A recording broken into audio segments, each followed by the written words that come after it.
Hi everyone, my name is Ben Wright, Human Cartoonist Extraordinaire, and let's draw some kobolds. This is the first recording Tuesday, August 26th, 2025. Very excited to be doing an art stream again. It's been a minute. We did just finish up Wadanahara and the Deep Blue Sea, Great Blue Sea. We wanted to give my co-stringers a little bit of a break because they've both been pretty busy. And I realized I hadn't drawn on stream in a while. So we're going to do that. And I actually had a fun little project I needed to work on anyway. So I will go ahead and bring that up. So basically what's going on. Oh, I just realized you can't see me. There you go. I'm real tiny up in the corner. It's so small. There we go. All right. So as you can see, I have a bunch of kobolds that I need to draw. The reason for that is I am actually going to be running a D&D game for some kids, possibly in the next week or so. So I'm trying to get everything in line for that. Basically, the dad of one of the kids decided to get a starter kit with Dragons of Stormwreck Isle in it. It's one of the D&D modules. And it has a bunch of NPCs that you meet right at the beginning as you come to a little cloister village known as Dragon's Rest. And to my shock, the D&D starter kit doesn't come with like character art for the NPCs, which I would think would be a no-brainer. So I am planning on rectifying that and drawing a bunch of the characters. I've already done some of them. You may have seen them on my YouTube channel as shorts popping up over the last few weeks. But the big thing is the village is populated by 9 different kobolds. And each one has a name and personality, and there's only one way I'm ever going to keep them straight, and that is by drawing them. So I've already drawn one of them, as you can see. I've got Aga completed. Aga is effectively the leader of the kobolds in the village. She basically spends most of her time trying to keep the others in line. I decided one of the things I'm going to be doing with these kobolds is giving them different coloration based on draconic lineage. Maybe not full Dragonborn style, but I do want to do a little bit of tinting. And with her, I was thinking along the lines of copper dragon coloration. So got some of that mixed in there. Next up, however, we have the incredibly fun named Blep, who is the one I'm going to start working on today. Now, I wouldn't be surprised if we get through multiple kobolds during this, but this is the next one we're going to start with. This is basically the rogue of the group, always kind of getting himself into different kinds of trouble, has a sharp danger sense, and carries around a lucky dagger that he insists is magical. So let's get into it. I'm going to put on some music so people are not just sitting here watching me draw while I forget to talk, as tends to happen. The music I'm going to be putting on is Lord of the Land by Kevin MacLeod, which is available at incompetech.com if you happen to be interested in picking that up.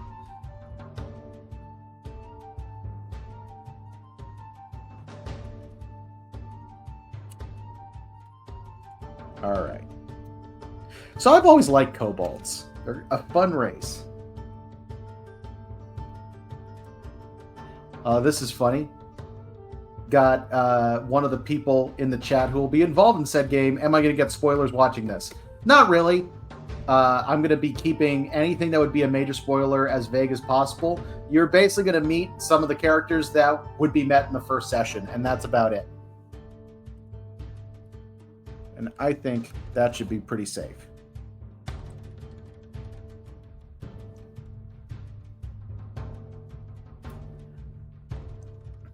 So kobolds are one of those races that is often kind of an underdog in D&D. I actually really like them.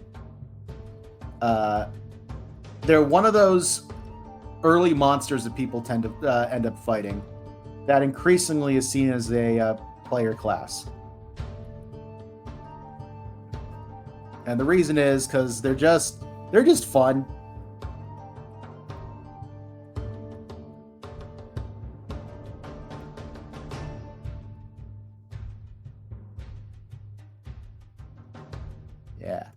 That guy looks like he gets into some trouble. I think you should give them all different horn shapes. What do you think about that? So Aga had the straight back horns.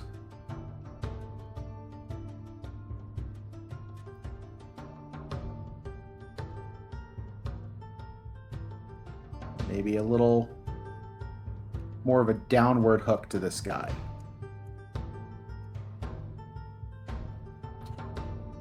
Hey Ariane, welcome. Enjoy watching me draw a bunch of kobolds. Nah, better with a smaller smile. But yeah, one of the things that I've always liked about kobolds is they're very low stat-wise. They're not considered very difficult enemies to fight for the most part. Not incredibly dangerous, not incredibly complicated to go against. But that's only based on the numbers. As written, they're a lot more dangerous than people think. Because kobolds are trap makers. They use guerrilla tactics. They are very, if written well, they work well in a group and are actually pretty hard to deal with. So they're one of those ones that it's always fun to throw against a party of newer adventurers, just because they'll get cocky and then it'll be like, uh-oh, we're now caught in nets and don't know what to do. So it's always a little fun.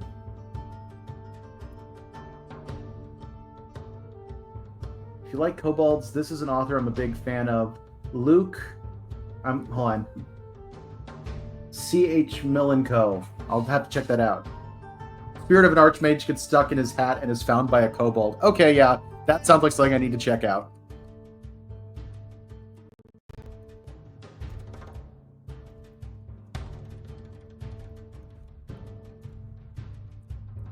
But yeah, one of my favorite things, and I believe they changed this in the most recent version of D&D, but 5e had a great ability for kobolds called Cower and Beg, or Grovel and Beg. I loved this ability. You could basically get advantage for your friends by dropping to the ground and cowering and begging for your life. Like, just making yourself as pathetic as possible, but you're acting as a distraction.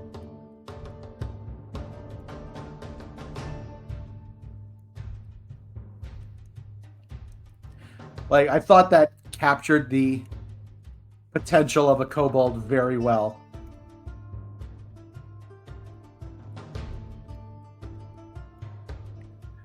One of my favorite new songs is 3 Kobolds in a Trench Coat by Chase Noseworthy. You better drop that in the D&D chat later.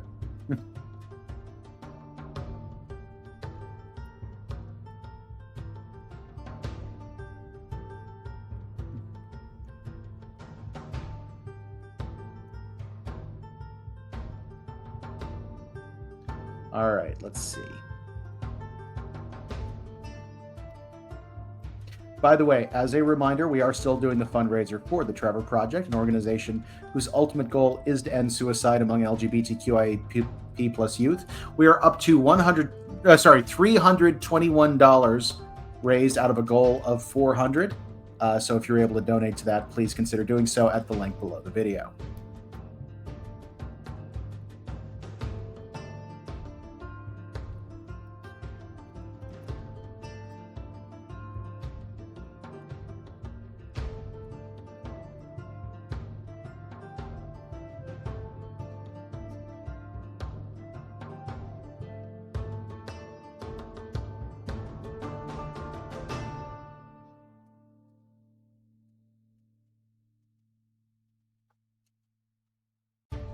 All right, how's that balance look? Pretty good.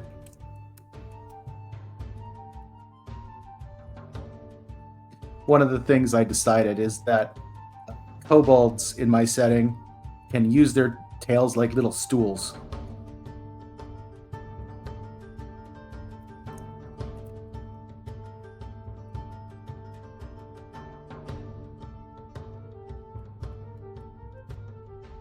All right, how do the proportions look? Pretty good. Let me get the details on the feet. How did I do it with inner toe? I was going for kind of a velociraptor thing where they have the one arched toe that's designed for clawing.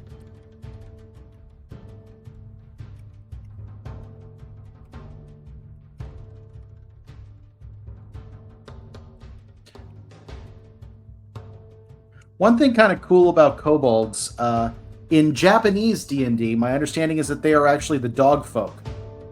They are often portrayed that way, instead of being draconic. Quite frankly, I kind of like that better. We've got a couple lizardy races, and somehow there are no dog folk in core D&D. That seems like a pretty massive oversight. All right, so this guy does need clothing.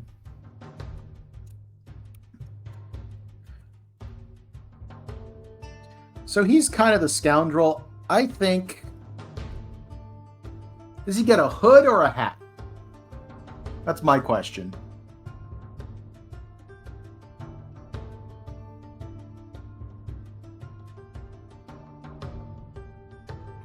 I'm feeling hat, I think. Actually, you know what? I'll make a separate penciling layer. Let's play around a bit.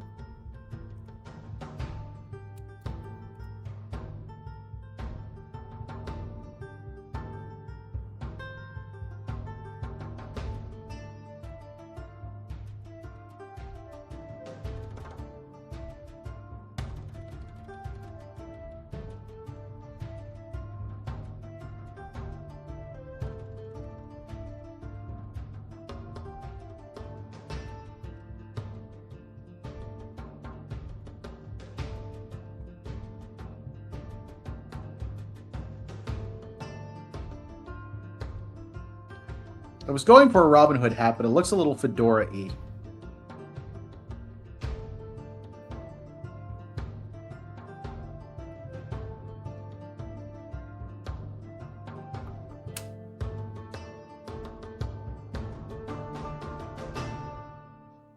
I'm also realizing that a wide-brimmed hat would probably really be tough on a creature with a large snout. There, I feel like your vision would be pretty heavily impaired. So I'm going to hide that for now. Let's try a different option.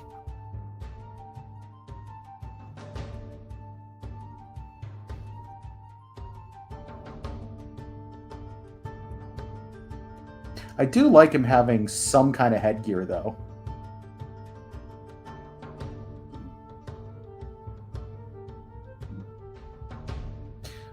Maybe the same type of thing with holes for the ears. And it's angled upward. So instead of having to sit on top of the head, he can kind of work it through there.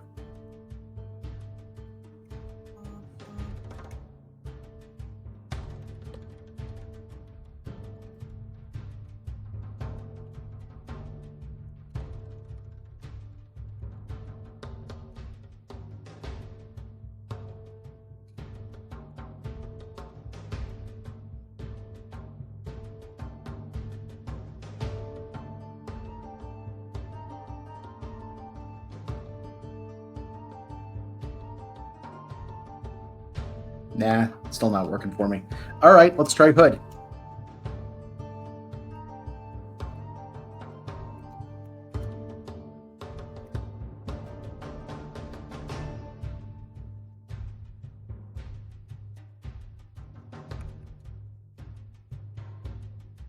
Hood's probably more practical.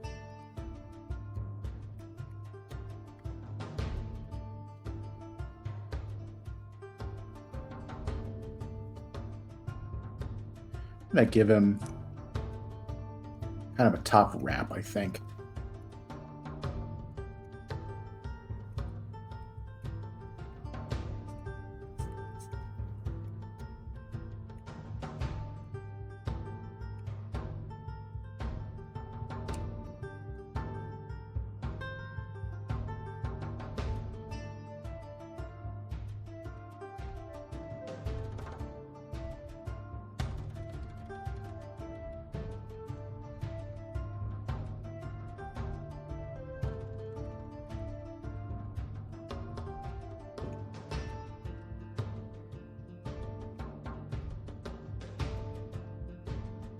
There we go.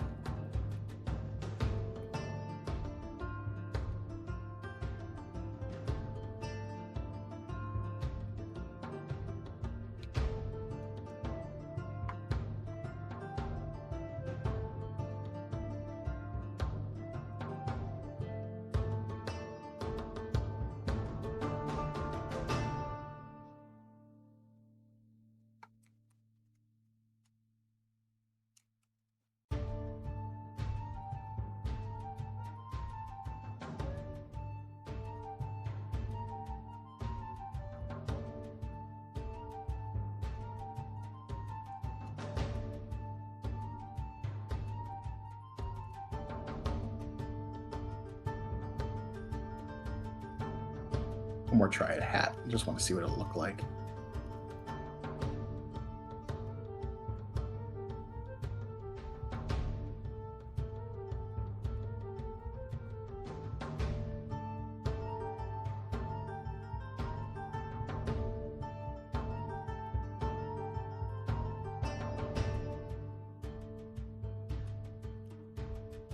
You know, I kind of like that.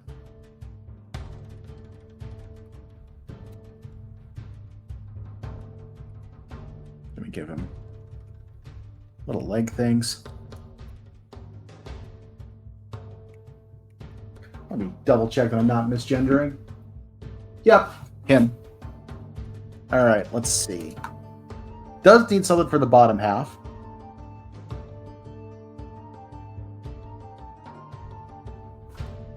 I'm gonna basically give capris, or maybe just, you know what, more like shorts.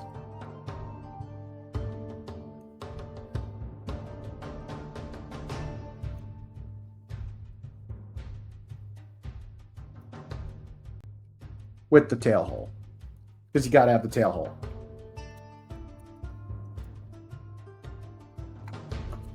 Yeah, if we're gonna do that, I'm gonna remove these little leg bracers that can go on another character.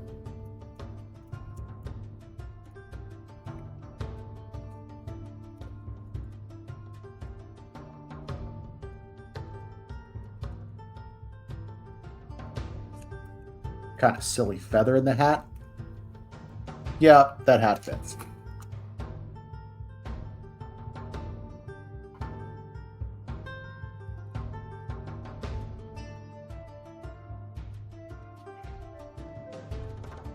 Give him a little sheath for that dagger.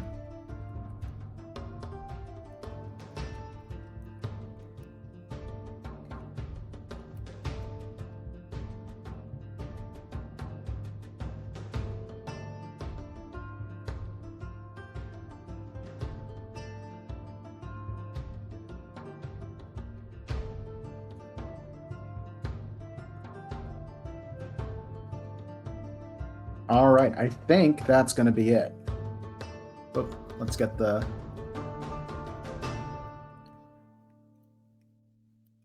underbelly stuff.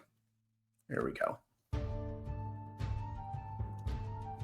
I like it. Oh, I haven't saved this yet. Name of the character is Blep, which is an excellent name. This will actually be the first time I've done much with a module, so I'm pretty excited about it. I've been reading over the module for a while and overthinking everything because it's just what DMs do. That's why I'm doing all this art for it, too. Plus, you know, I want these kids to have a good exposure to it. I think this covers everything we need to know. His name is Blep? Close. It's got 2 P's, so it's Blepapa.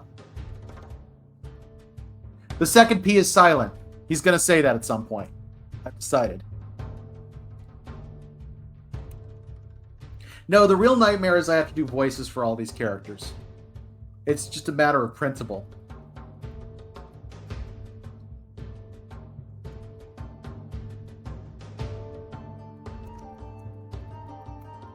Here we go. This will also be my first time running D&D for kids, which is something I've been interested in for a while. It's one of those things. It's like I think it should be pretty reasonable to do.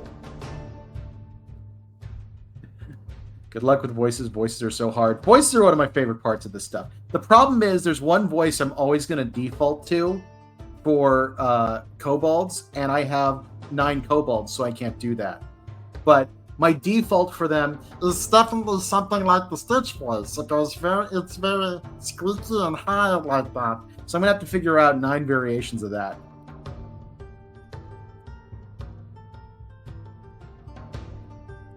Oh, look at that smug face. I nailed that. Cool.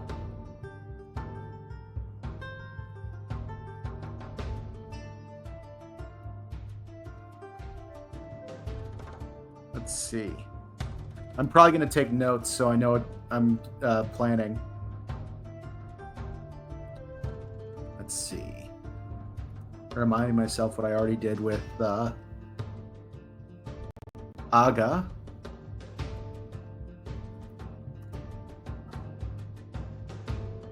Gotta stretch this chin down a little bit to match. There we go. I gave her eyebrow ridges. That's how I did that.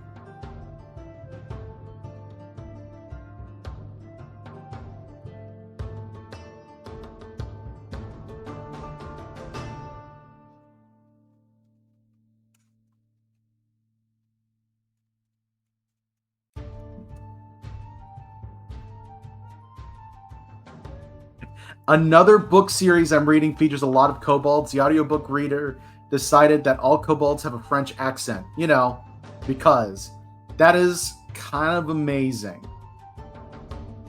Also, I think the word Kobold is German. Fun fact, it's actually the German word for goblin. They're the same thing.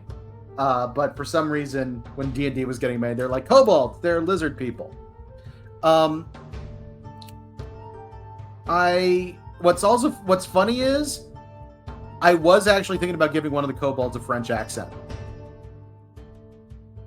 Specifically because one of the Kobolds has a reputation for throwing insults. And I was basically going to do the French from Monty Python.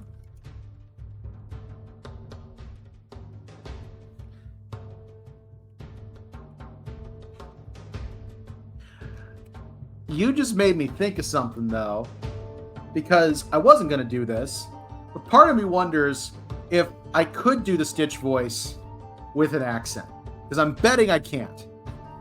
But I'm curious now, and I'm wondering if I want to subject my listening public to attempts to do that. It does sound kind of funny.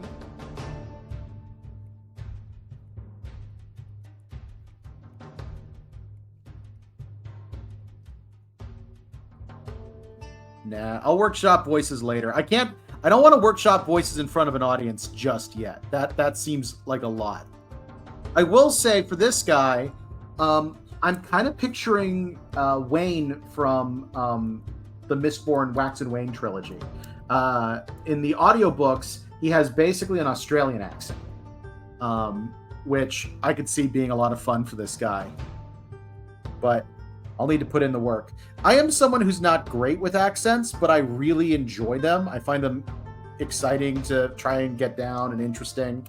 I like listening and studying and figuring out what the differences are. The hood seems like maybe it's extra, but this guy also seems like he's a little extra, so I'm okay with it.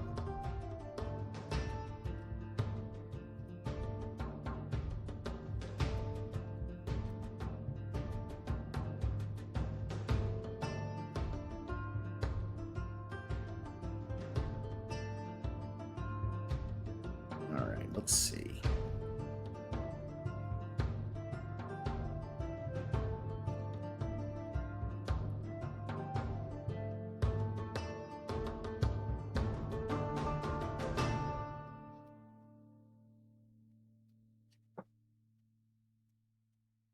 Yeah, it has actually been a really fun exercise drawing characters from this module.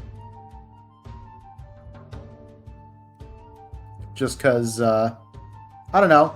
Most of the time these days I'm drawing my own characters, and it's nice to break that up. Haven't been getting a lot of bites on my commissions for drawing other people's characters, which, by the way, they're open. If that's something you're interested in, you can head to bwhcomics.com/commissions and have all my prices and everything listed out there. We can get that happening.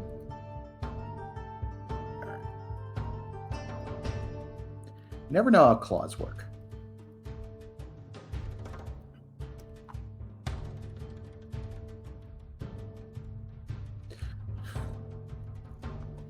I do kind of love the idea of all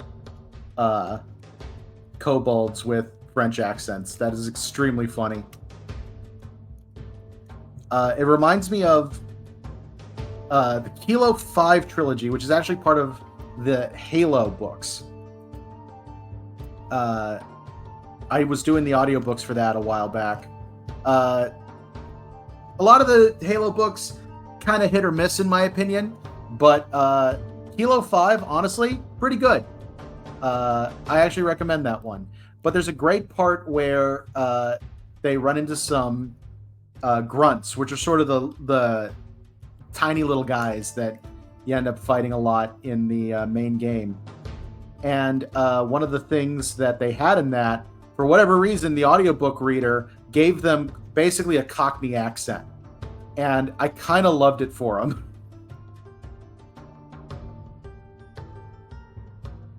Just because they were referring to everyone as you bastards.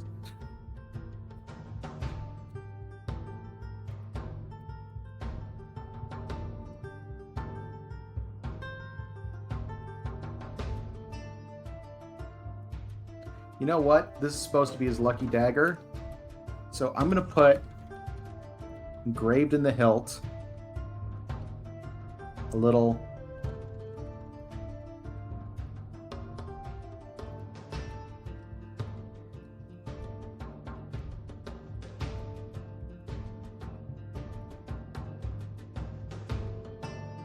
clover. Going to be very hard to see in the final art, but you guys will know it's there.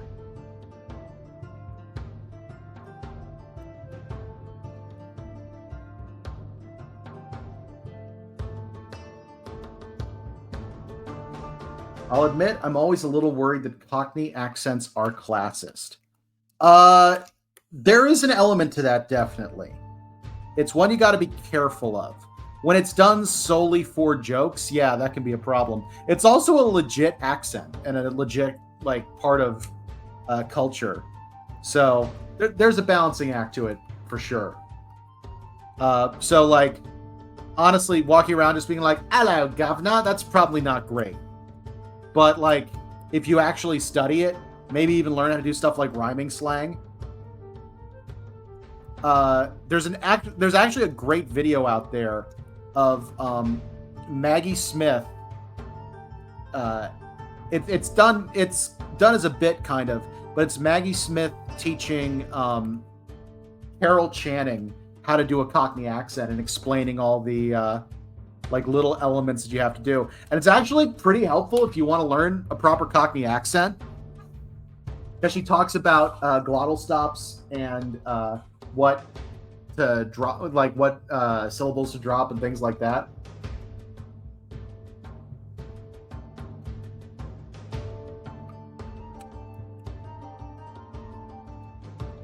Get some finger joints in there. Cool. Finish drawing the outfit and getting some of the scale space in there. Need to figure out what color this guy's going to be. You know what? He's all about luck. I'm going to give him some green dragon coloration. One of the fun ideas I had, this is not canon for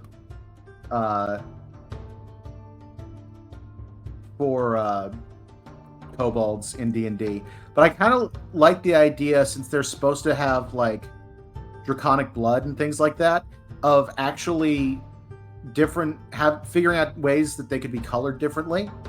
And I was doing research on lizards, and in general, they follow the same pattern as birds, where males tend to be more brightly colored in general. And so what I was playing with is, what if all the males have bits of chromatic dragon coloration, and all the females have bits of metallic dragon coloration? It's part of why I made Aga using copper dragon coloration.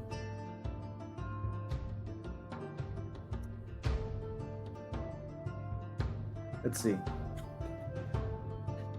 I guess it's mostly when you make the low-level stupid bad guys have Cockney accents. Tolkien's trolls come to mind. That's fair. Or Hagrid. Although Hagrid was, not so much stupid as an affable oaf, which I see as having the same problem. But yeah, there's definitely something to it about it being classist. I can see that. It's definitely not the posh British.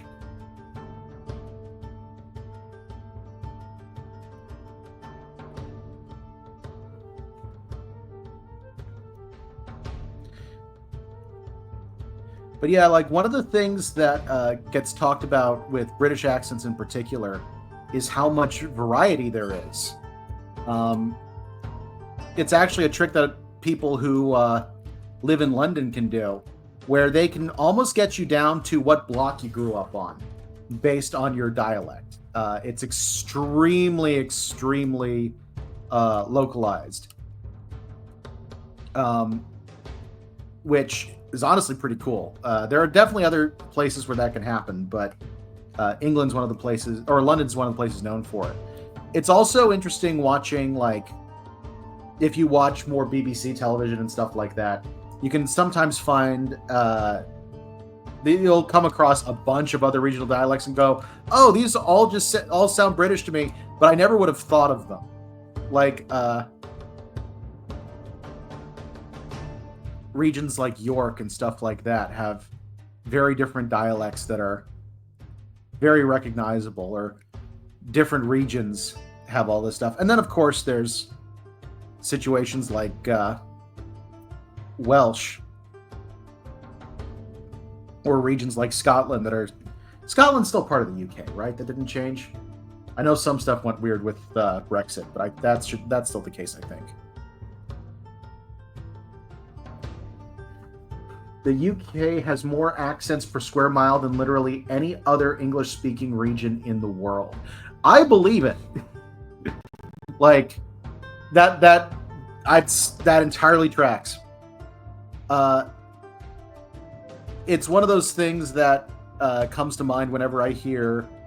Like, I'd sometimes listen to audiobooks with British readers who do the worst American accents you've ever heard.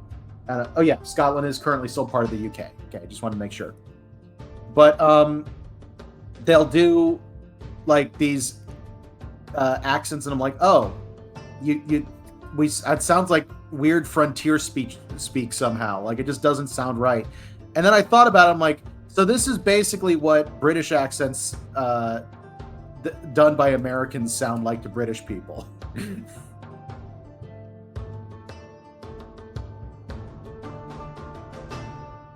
It's their revenge on the rebelling colonies, like cricket. Now, I remember there's one thing I think about a lot when it comes to dialects. There's a video I remember watching where they were checking out local street food and things like that in London.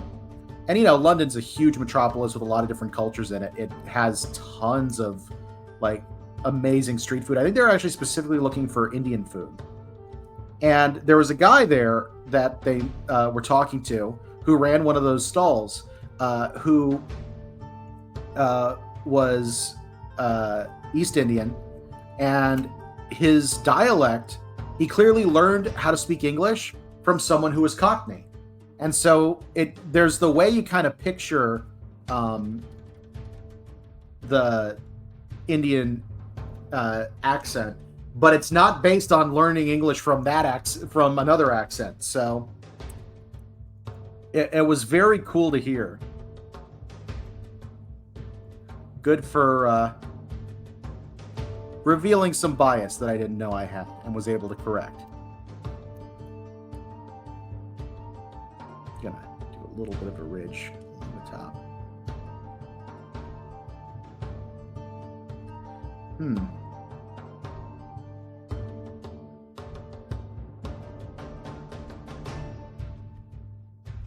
Get a little bit of a...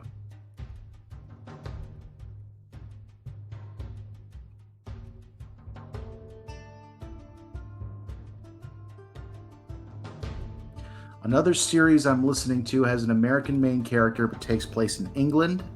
So they picked an American narrator, but he had to do dozens of British accents, and it's unbelievably impressive.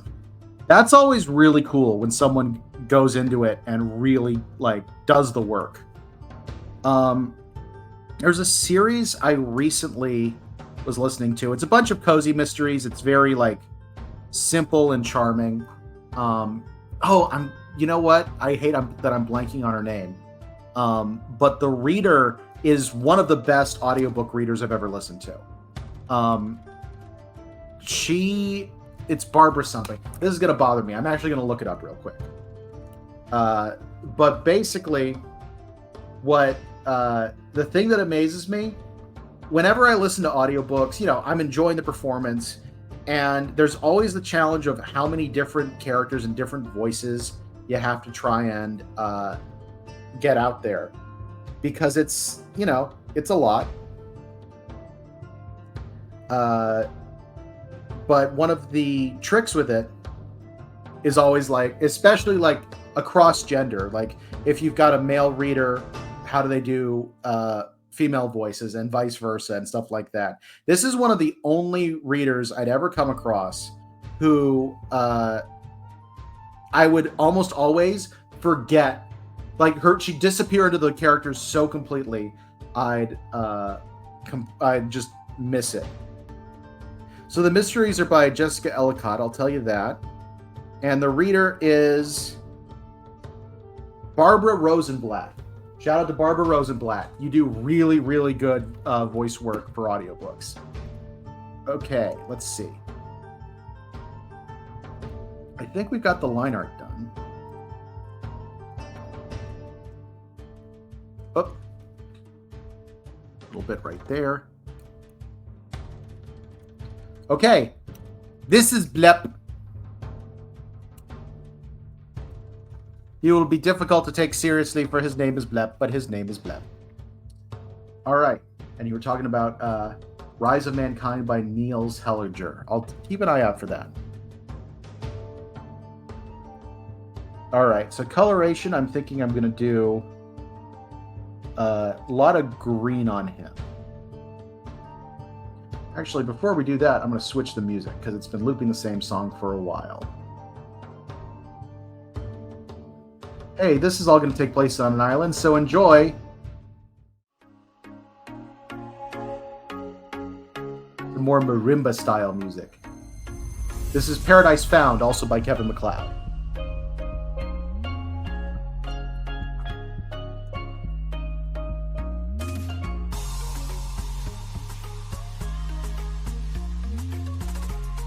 Okay, cool.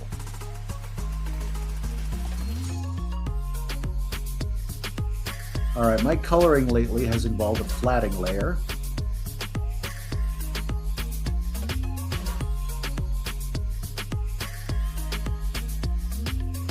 For non-artists, a flatting layer is basically when you create an area of color behind the main thing and then set stuff so you can only color within that. It's basically a trick for making sure you color the correct areas and nowhere else.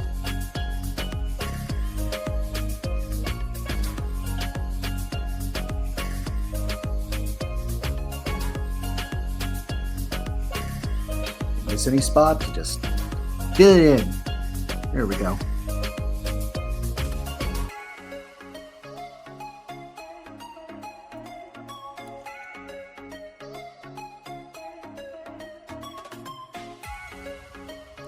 So in other random exciting news, next week, I turn 40. I'm officially gonna be old. And not just, pretend old like I've been forever.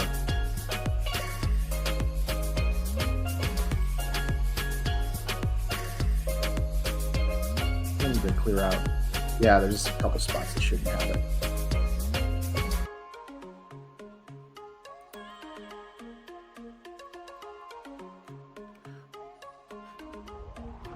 But yeah, I've been thinking a lot about the last decade as a result of, this upcoming milestone. And I think we'll all agree it's been a weird one.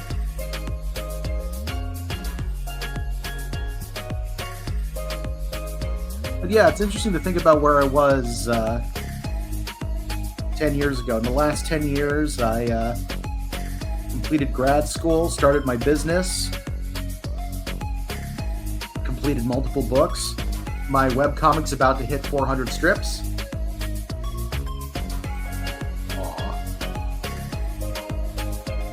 We joke a lot, but I promise I don't actually think 40 is old. I do. No, it's all good. But yeah, it's been interesting thinking about what's been accomplished. Definitely feels like more was accomplished in this past decade than in the ones prior to it.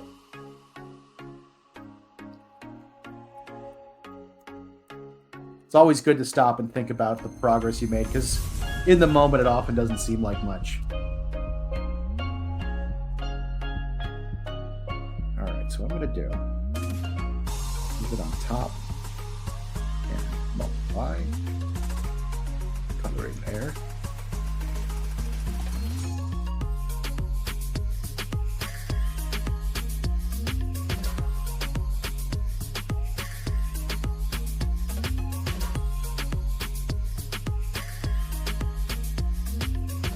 Alright, so what I think I'm going to do,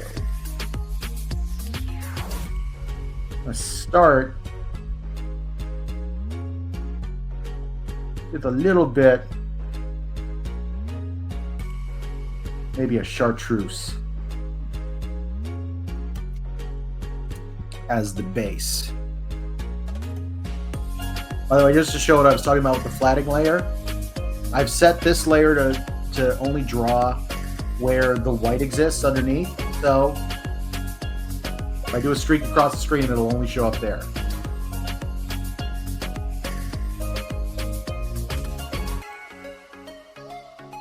I also don't like using quilt tools with a lot of this type of art. I like to use the actual brush tools.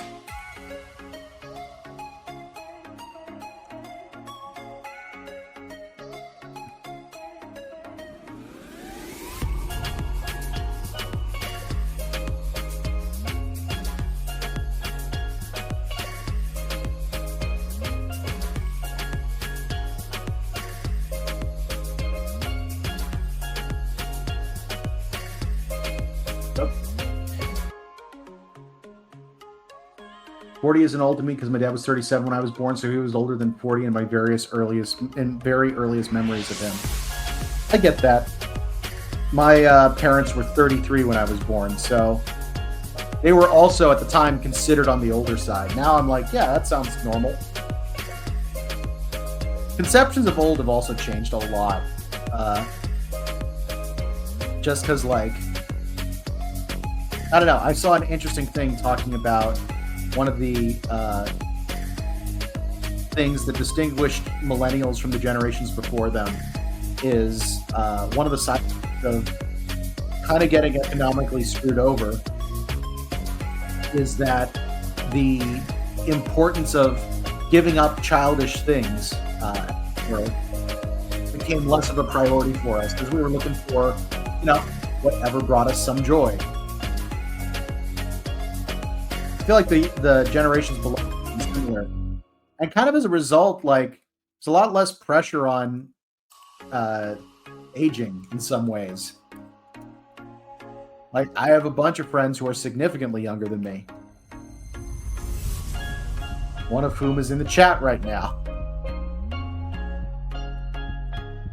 yeah, we're all hitting our milestones at different points, and that's all good.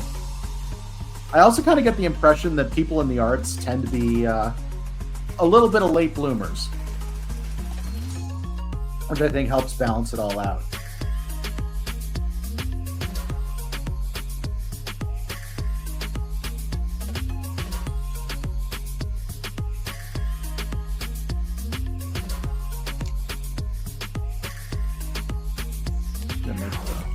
Here a little bit more.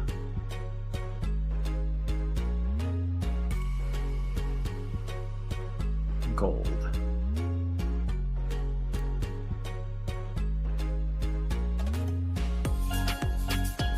Basically all media created these days is remakes / reboots of our childhood. Okay, I will say that's one of the worst things. I dislike that immensely. I just realized something I didn't do. I'm going to do that real quick.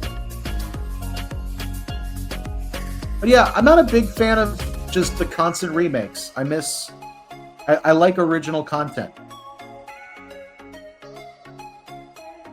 There we go. Needed a horn on the other side that we could see. I'm going to make it a little bit. There we go. Perfect.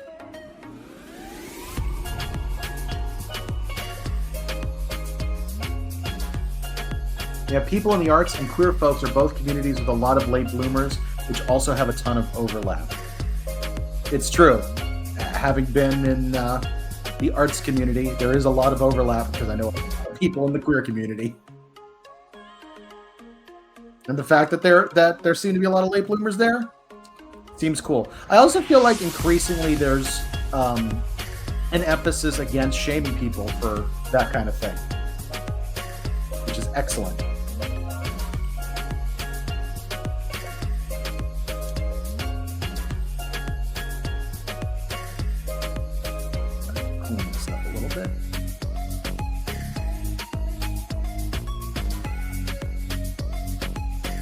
Actually, speaking of the queer community, my chat just reminded me that we are raising funds for the Trevor Project, an organization whose ultimate goal is to end suicide among LGBTQIAP+ youth. You can find a link for that underneath the video. We are currently at $321 raised out of a goal of $400. So if you're able to donate, that would be fantastic. It would be a great birthday present for me if you donate.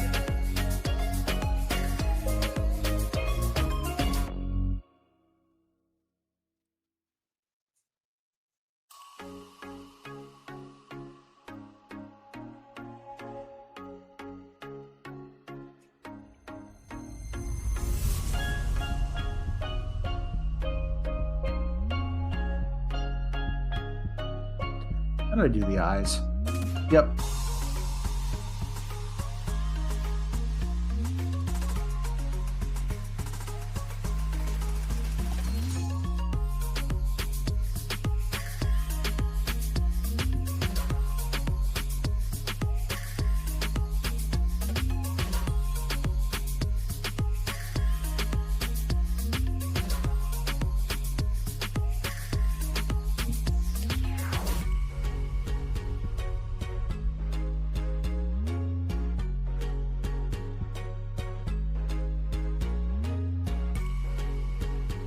Go darker for that.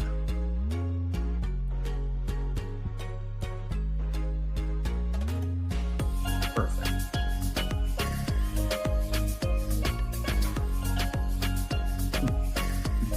Talking about queer communities also reminded me that I recently, on a vacation, got to visit Provincetown, a famous gay haven off of Cape Cod.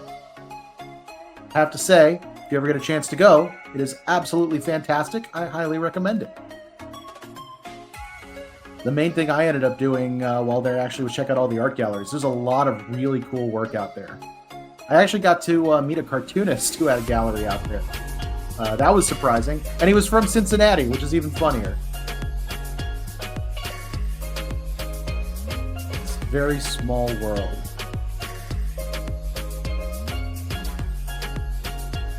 But yeah, familiar with Provincetown, I highly recommend looking them up. They're a very cool community.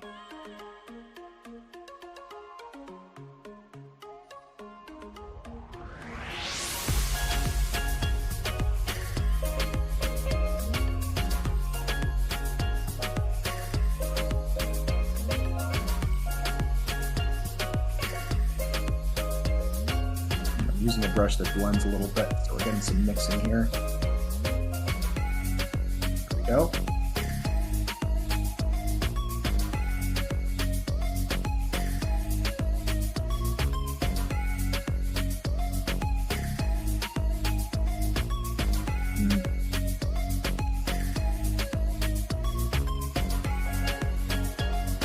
There we go. That's the color I wanted.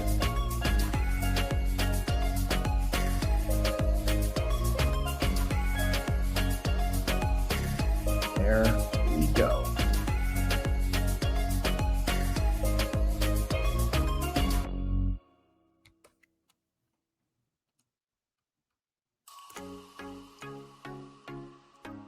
I'll do the sleeves.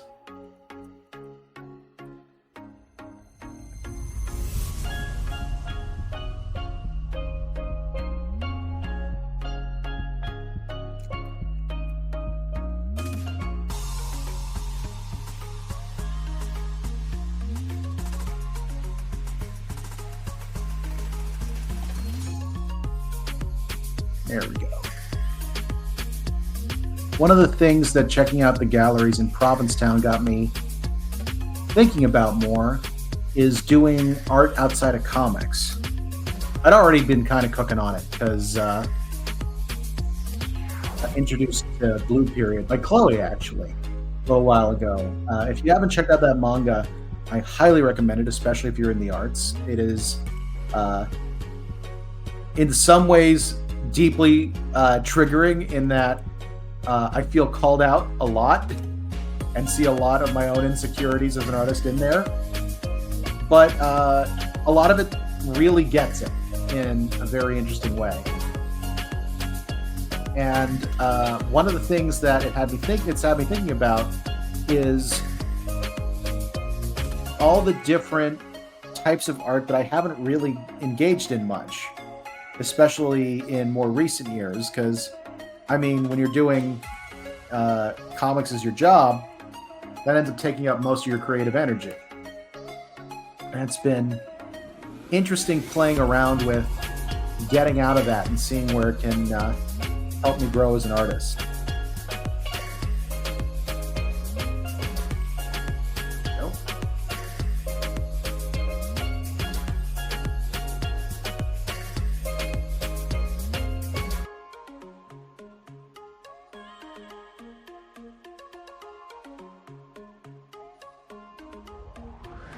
Cool. Like getting the nails done.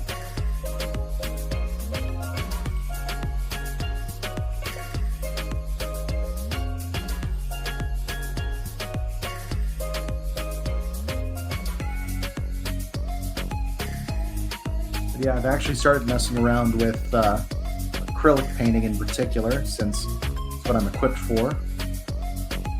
Done a little bit of acrylic work in the past, but not a lot. I actually, one of the things I've had a recurring problem with trying to explain to my parents is why I'm interested in trying these different styles, because they're like, well, none of this is going to help you make comics, so why are you doing it? And, you know, outside of the arts, I get it.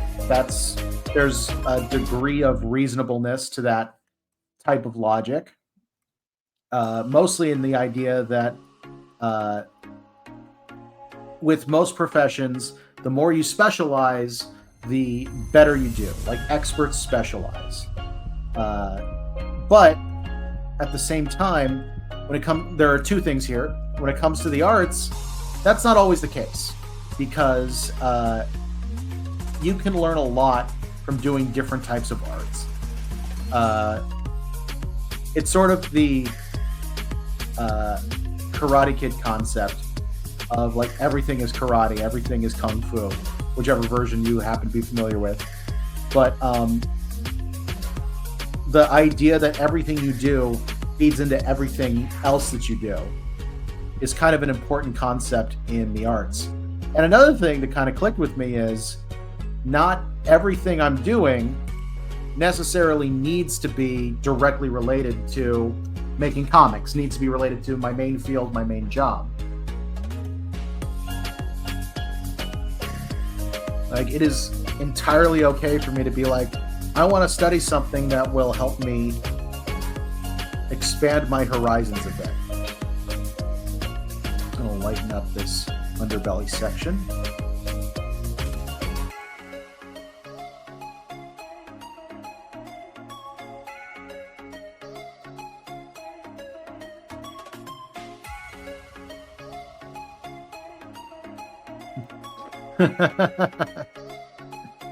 Too real. How dare you have hobbies and a career? Yeah. You know, you joke about that, but one of the things I've been thinking about a lot is the fact that I have a bad habit of requiring my hobbies to feed my career. Like not having them just be completely standalone. And that's tough. And it's not something I can get completely away from because, well, for example, I'm kind of doing this for fun, but it's also, in a way, training for work I do. This is improving my skills as an artist. And at the same time, it's one of those things, it's like, well, am I necessarily going to make my living doing this specifically? You've got to have at least one non-monetized hobby. Yes! Great advice! Make sure you follow it even if I don't.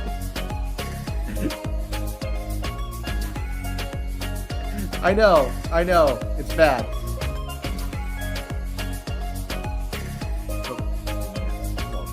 Here we go.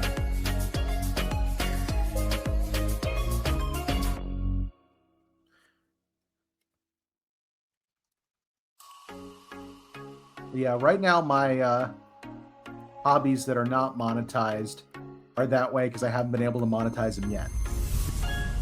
That's the honest truth. It's not the healthiest way to live, but it's what I got for now.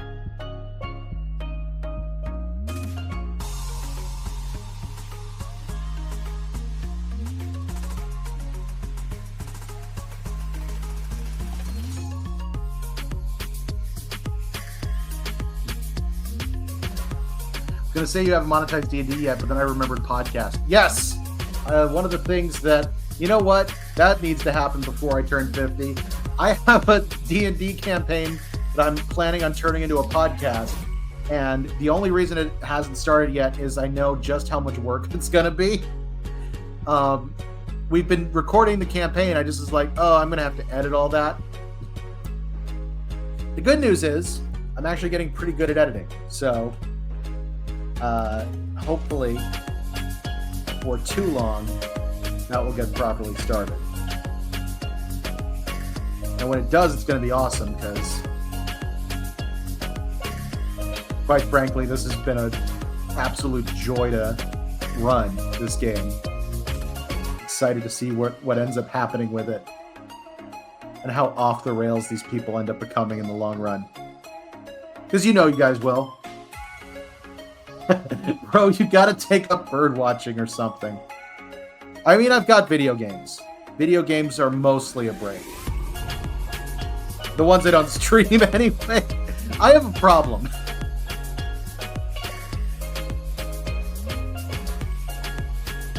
You know, I was giving it a wooden handle and I don't think I like that. I think I want to change it to the bronze.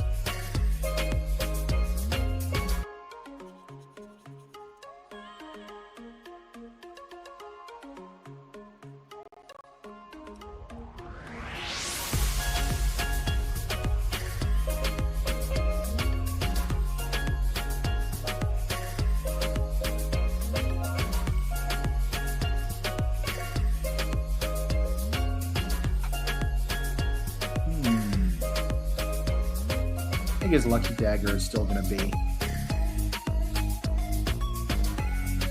steel.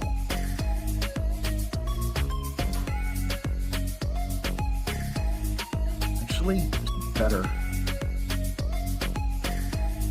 There we go.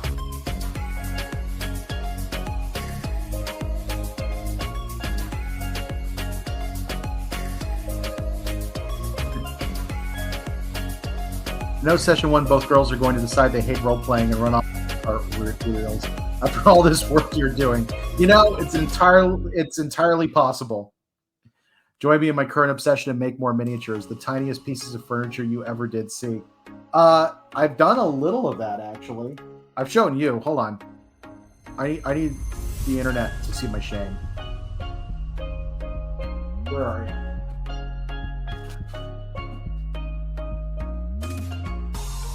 So I was working on figuring out making more complicated D&D minis. I don't know if this will ever end up anywhere, but I was planning a library set. And so I made a little bookshelf out of popsicle sticks using markers and glue. And, you know,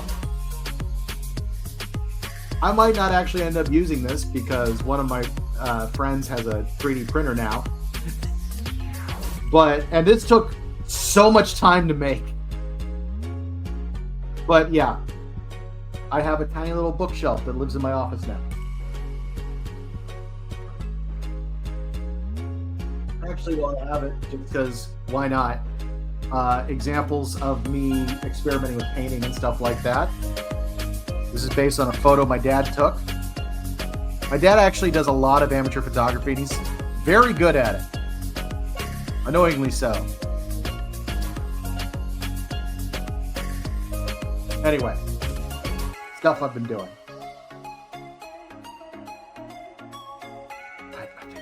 Hide my shame. Here we go. I'm going to go ahead. I was going to wait till I finished before I switched the music, but we've heard this song too many times, and I need a new one. This is Twisting, also by Kevin MacLeod.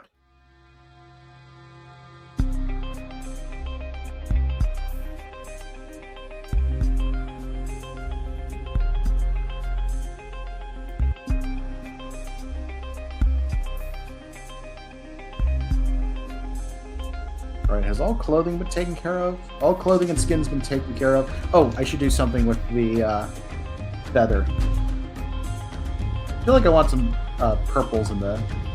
pinks and purples in the feather. I feel like he found some exotic bird and went ridiculous.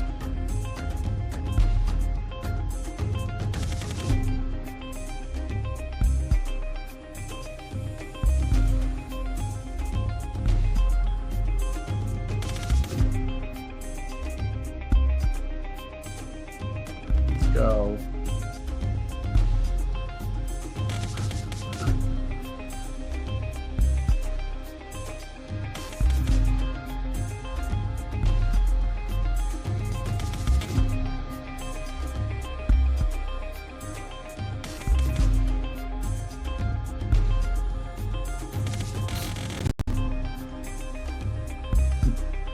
But yeah, as far as hobbies I actually have that are not directly related to monetization, gaming is honestly one of the biggest ones. I do a lot of gaming that will not ever make me money.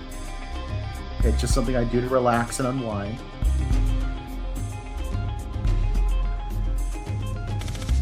It's probably the main thing. It's tough because I tend to think of those things in some level as work related too, just because a lot of it is learning storytelling, which is a part of the job.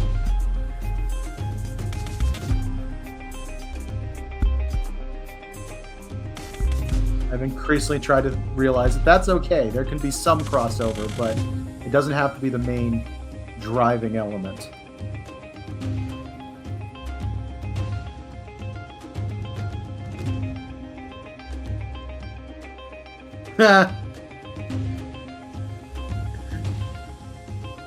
I'm called out. BWH plays. Yeah, but those are specific games. I play a lot of games without doing that. I actually just started Grounded 2, and it's been very relaxing. Also highly addictive. Same with Balatro, my other addiction. And for those who want me to stream Balatro, no.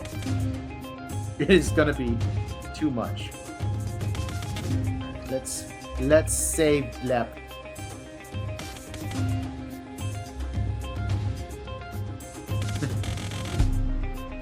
The more I listen to you, the happier I am that I stopped freelancing and decided to do a normal office job to pay the bills. Yeah, I get it.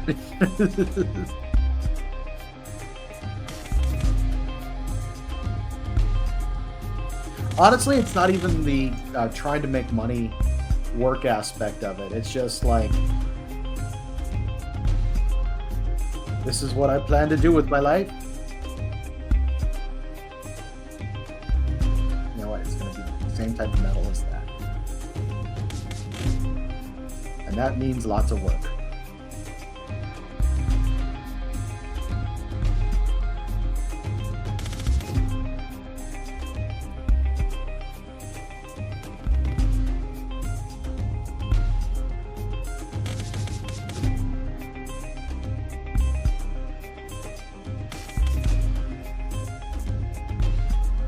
All my art, video games, all my crafting hobbies are for fun and fun only.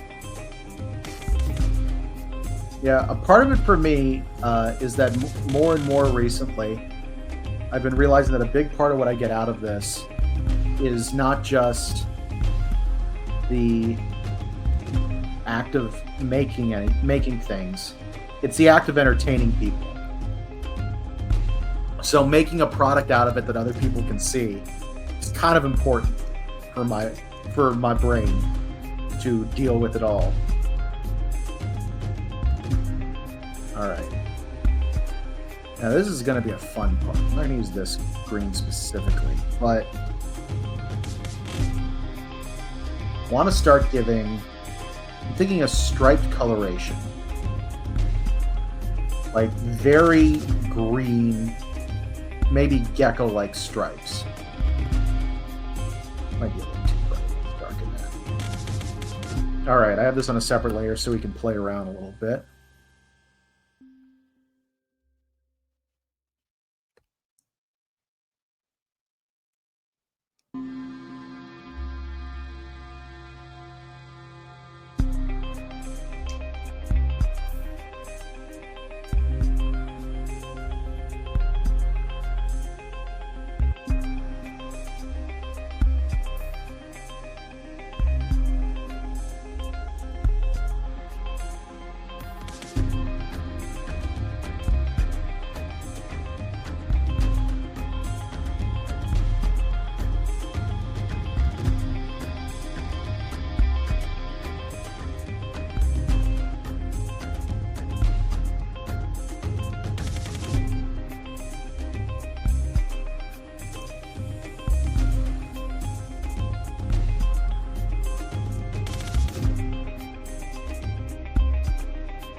Let's see. I'm curious, after all the streaming you do, when you're not streaming, do you just monologue to yourself while drawing? I usually watch stuff while drawing, honestly. In fact, when I will say, it used to be way harder to do these streams before there was the option to play music easily through StreamYard. It makes life way easier. Because I don't feel like I have to talk all the time. Alright, quick check-in. What do people think of this green patterning on him?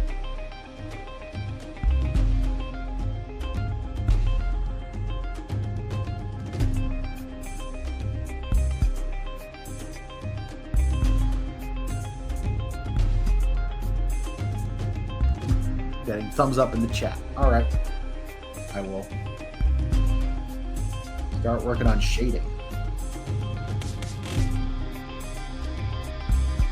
Stripes will work better if they're a little thicker.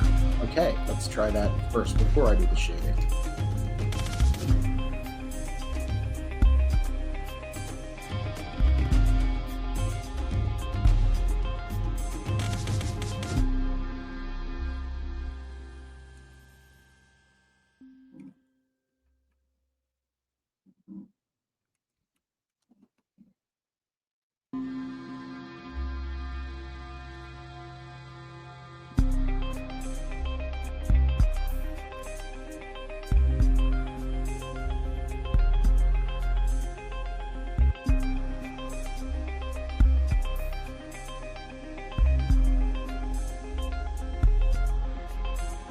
Cleans up some stuff.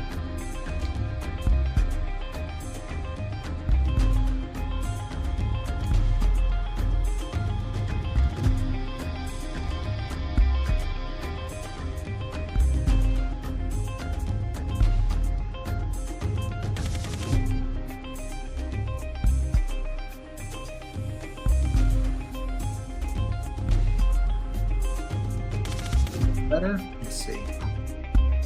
I think that is better, actually.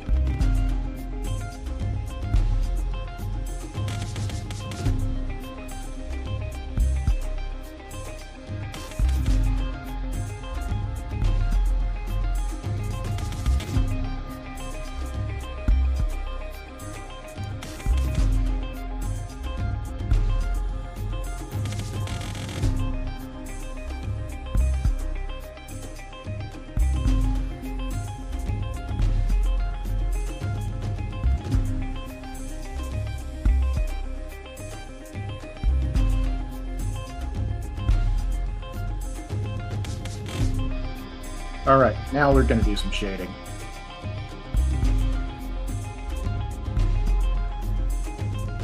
Well, I'm telling you. Thank you.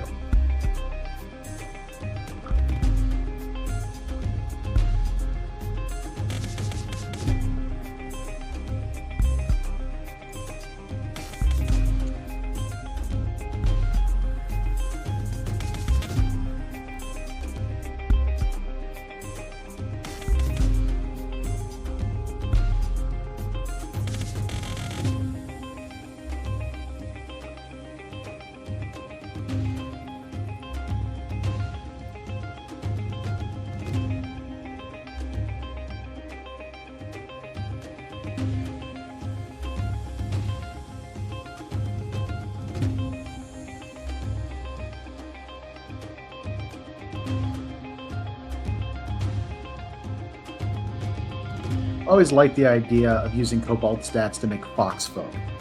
So the fact that I've kind of made a little Robin Hood guy here seems apropos.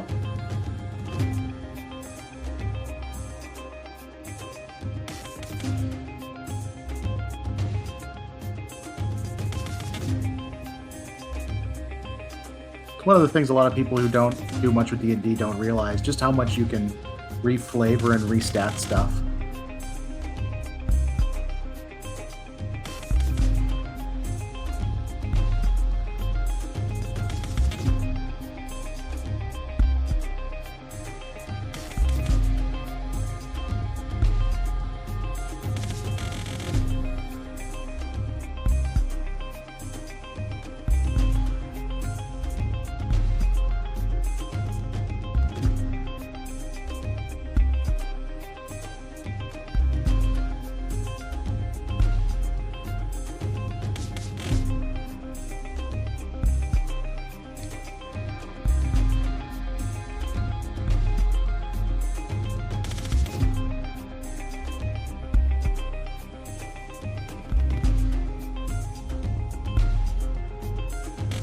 By the way, I don't know if anyone's seen them.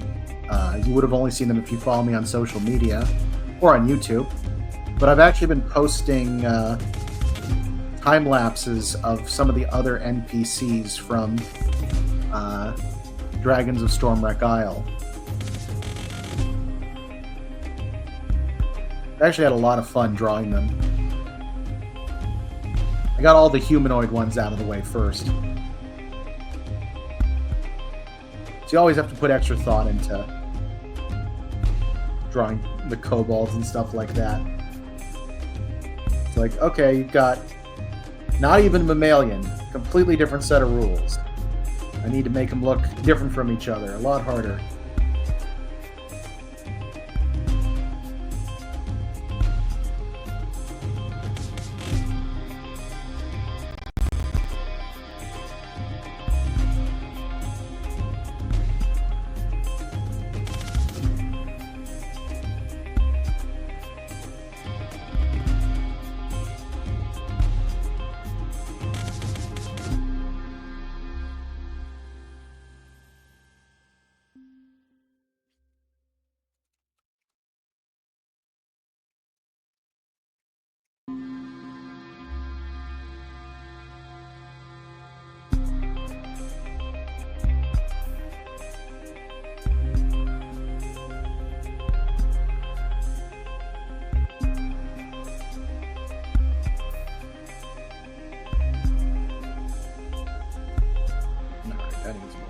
Up. But yeah, we're almost ready for the final stages.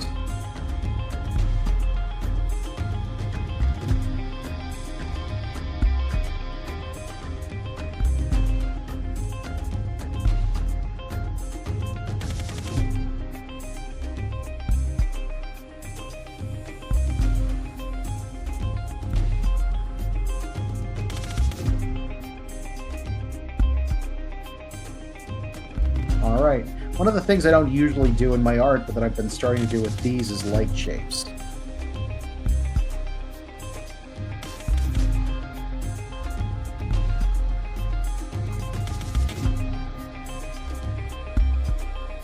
Chat is appreciating the work. I appreciate you guys.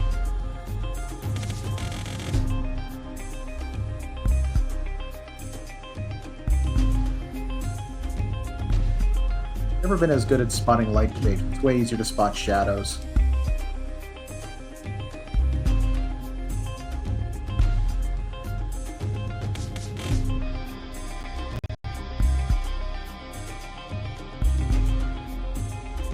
I'm gonna turn this down about there.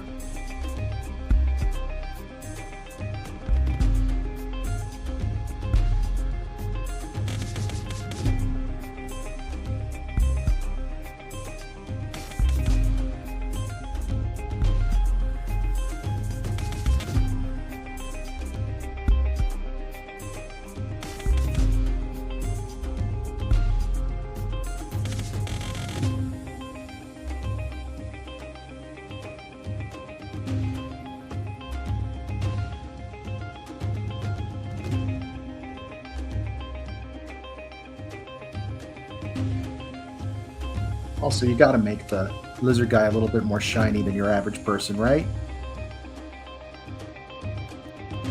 Got the scales.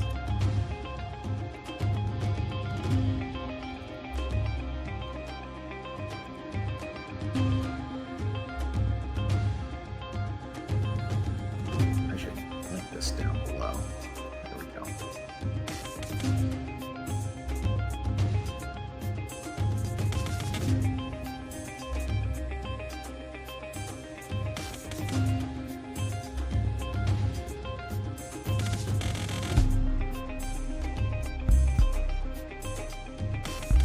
Right, am I missing anything of note?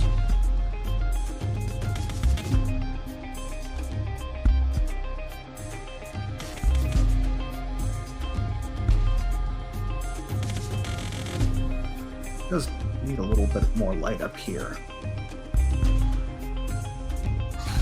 Now it's looking wrong. Maybe just on the hat.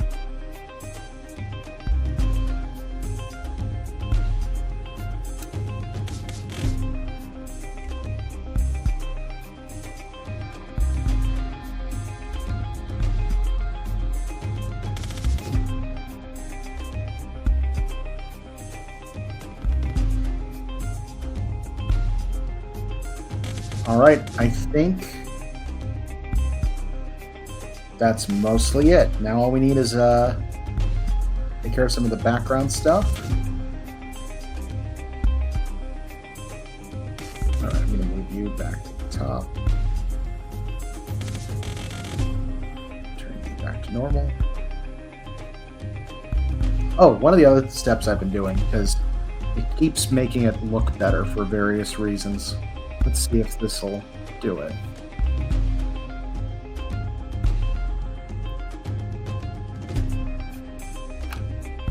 I'm going to try making it. Changing the color of the underlayer. White looks best. Interesting. Okay. Going to do a little splash of color. Let's go with deeper forest green. Keep the green theme around.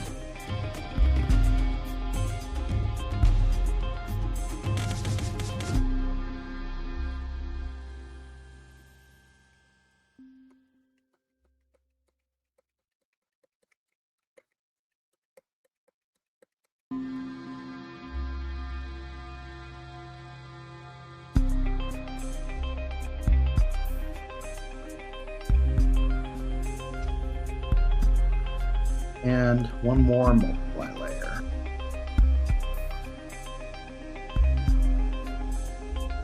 Sorry, I keep rubbing my eyes. It's decided to itch randomly. Just a thing that happens to me for some reason.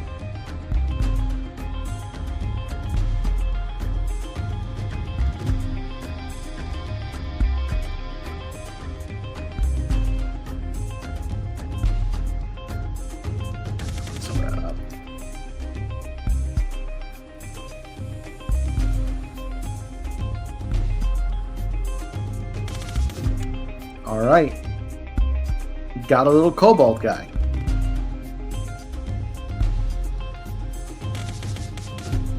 Ah, too thick. Much like myself.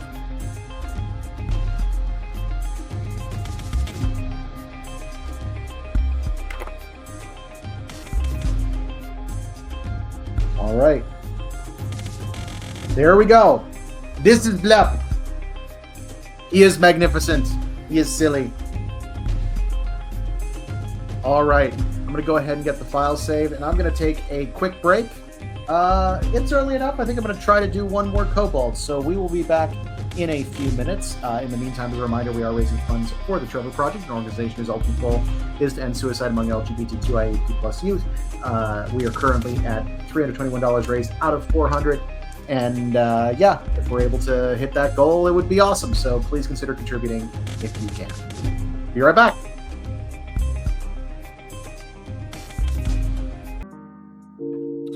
So I have officially gotten added in Lep to the total list of kobolds. And it looks like I'm going to be able to make them all look different, which is one thing I was particularly worried about. The next one we will be doing is going to be very fun, if you cannot tell from the pose we've already got. Move them over a little. But this one is named Frub. I'm going to go ahead and read this, and you're immediately going to get excited. Frub has limitless energy and desperately needs help finding productive directions to channel it. He loves to ask questions about everything other people are doing. Yup. I'm also thinking about giving him really big Coke bottle glasses.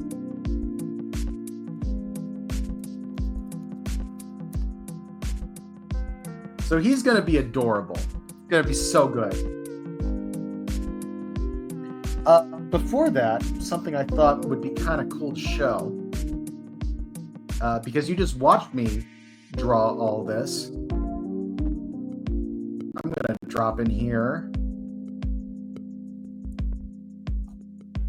a little peek of what the time lapses look like. I think I can actually do this directly in the StreamYard. Let me check.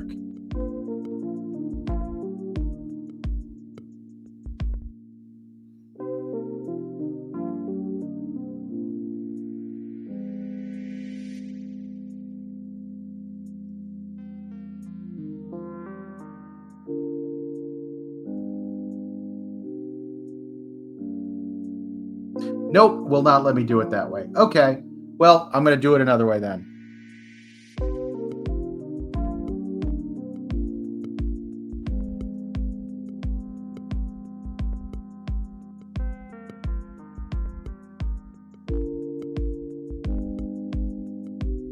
We're going to...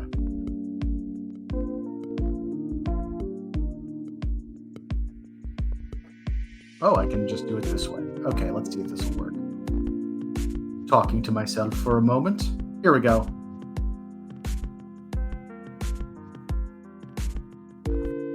So this is a time-lapse video that was recorded by Clip Studio. I've exported it, and when I do my shorts, I import it into Adobe Premiere, where I have a template set up for the whole thing. Just do a little VO over it, change the speed at which it goes, and then the whole thing gets uploaded. I've got a whole process down where it's actually really easy for me to do it. Everyone likes time lapses. I don't think anyone doesn't.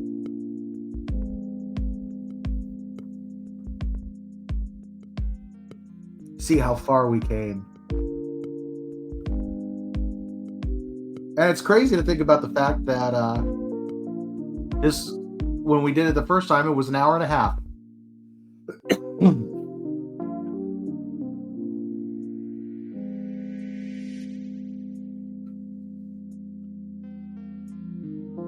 But yeah, when I upload these to YouTube, I always speed them up significantly. You're seeing the full version just because I thought it'd be cool to show.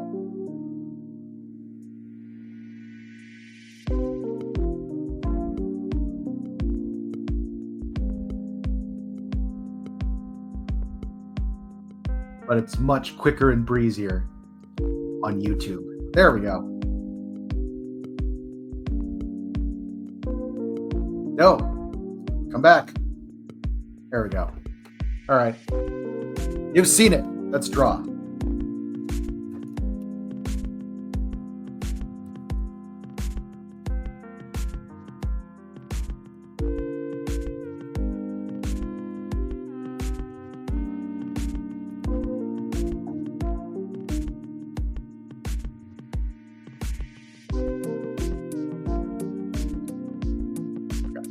Rubs opacity.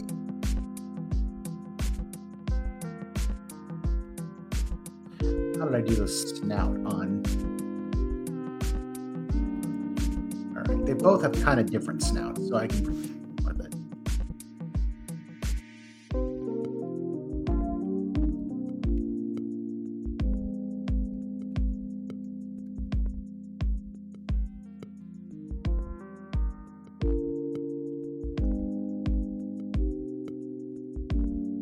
Gotta give like pinchable chipmunk cheeks a little bit, I think.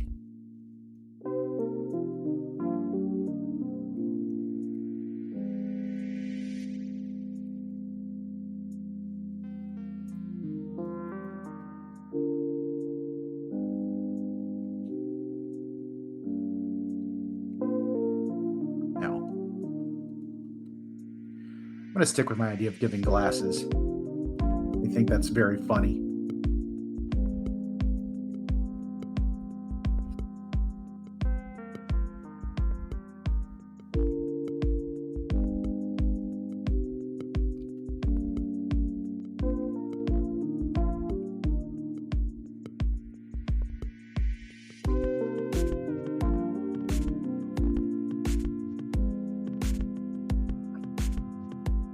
I'm gonna give little stubby horns.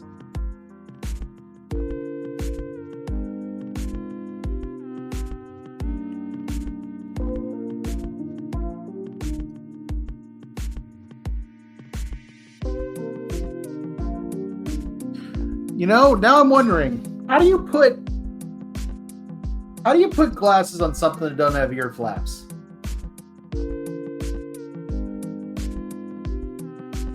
You know what? It's got the little side like ridges. I'm gonna have little loops.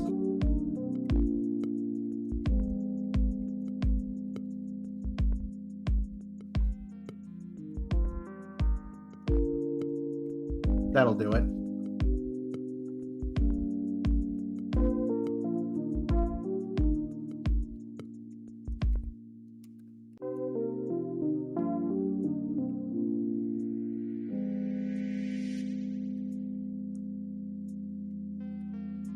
More like goggles and human glasses. Yeah, that seems fitting.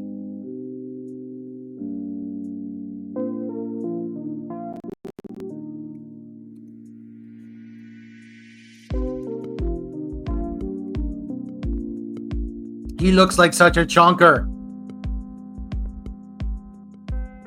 And slightly bigger horns.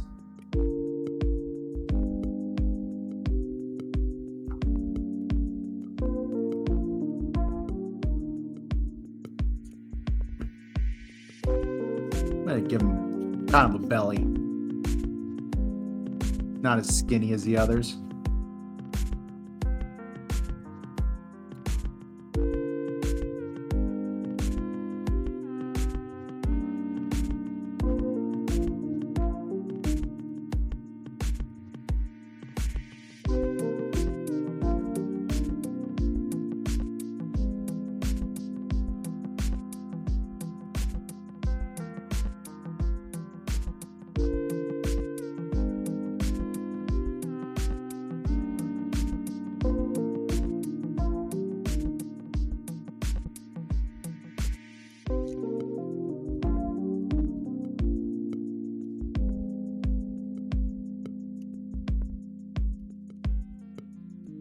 Give him a little snaggletooth.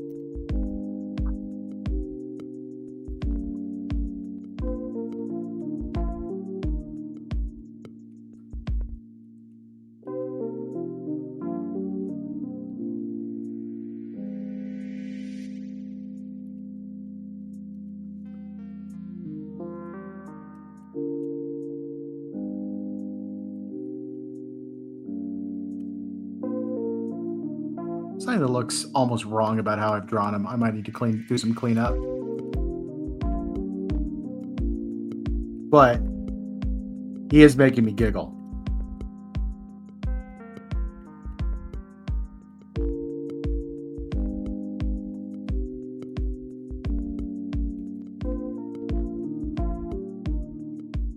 Kind of picturing almost like a cat with some of this pose. All right, this will help actually because the tail goes above. Make it look a little bit less.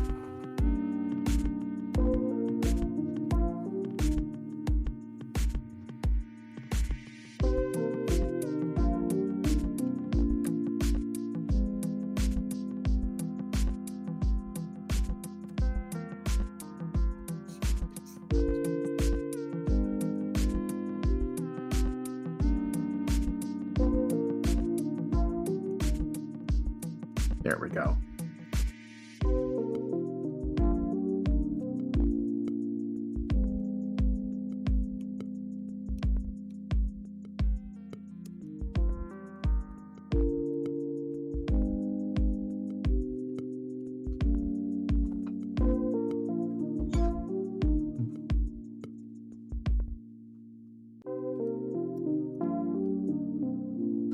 All right.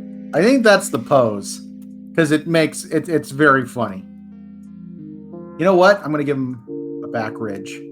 But it's going to be more half moon than pointy the way it's been for some of the others. Because he's silly. He's going to be a little bit of comic relief.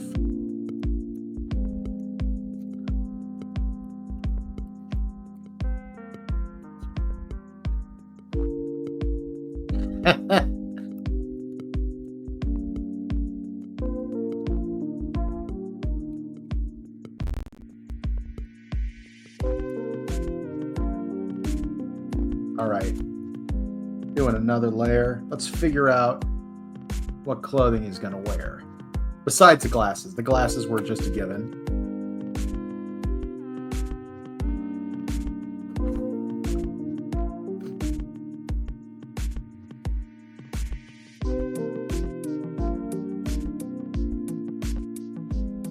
Let's see. So this is a character who lives in a cloister.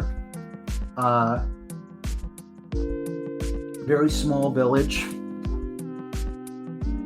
But that has a library and some people who are doing research and things like that out there.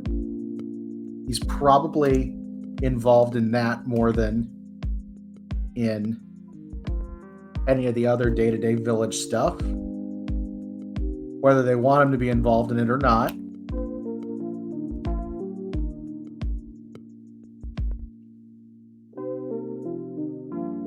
Part of me thinks acolyte robes or something equivalent. Or something scholarly.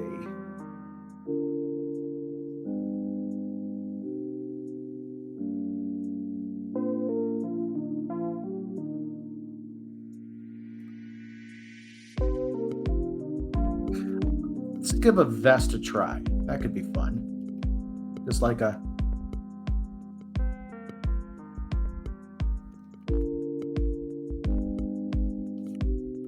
kind of a loose vest.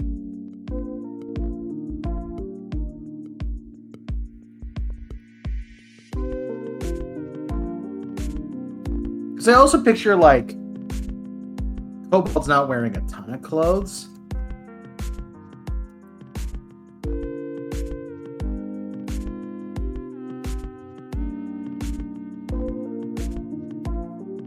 He needs to have something for his, that lets his tail be out.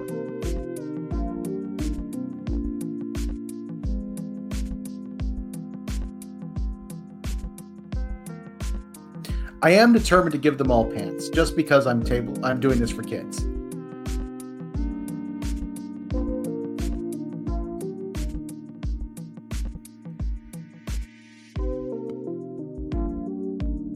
So something on the bottoms at the very least.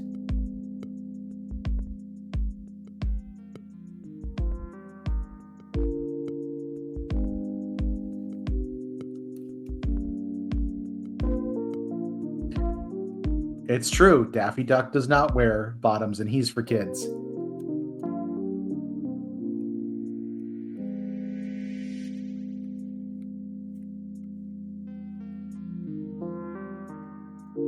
I'm giving him kind of shorts.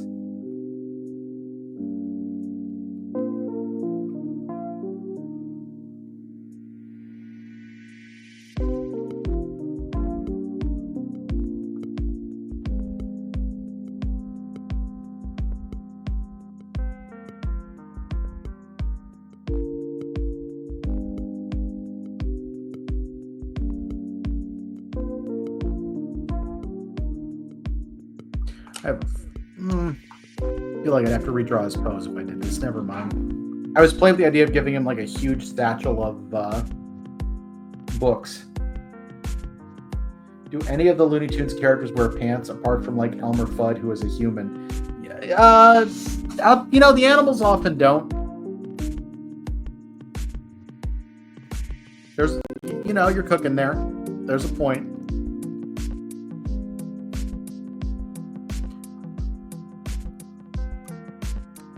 Well, I have an idea.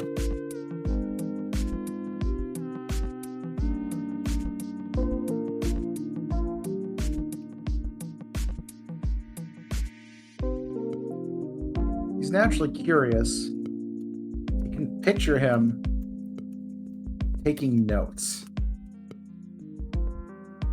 In fact, I'm going to give him... I'm going to change up this hand in a minute, but first... I think the hand is going to be holding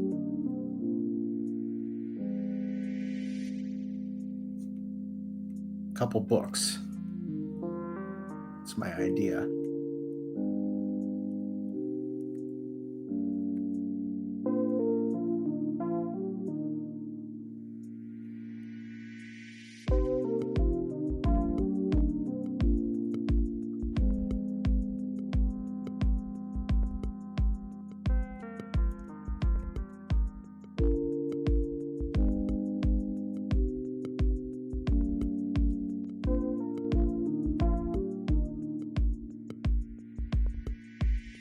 going to try.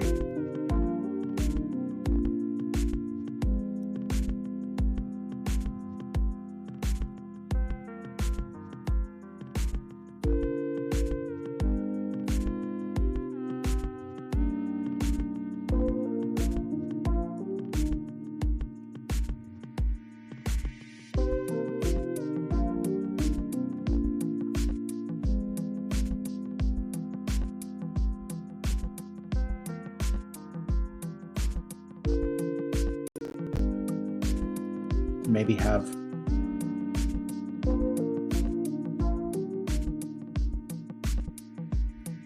you know what? I like that, I think.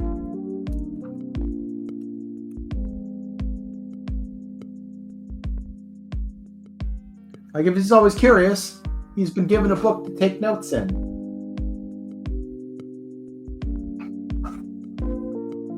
I think that's cute.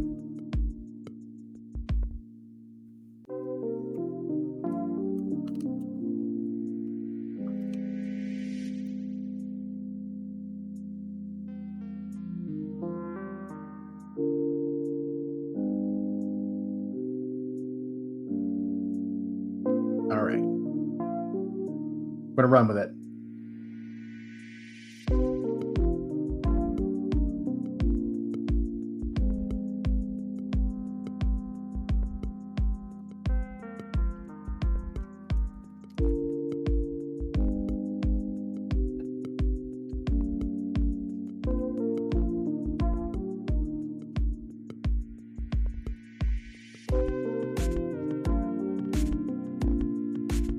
Oh, I have the eraser on. That's why I didn't do a line.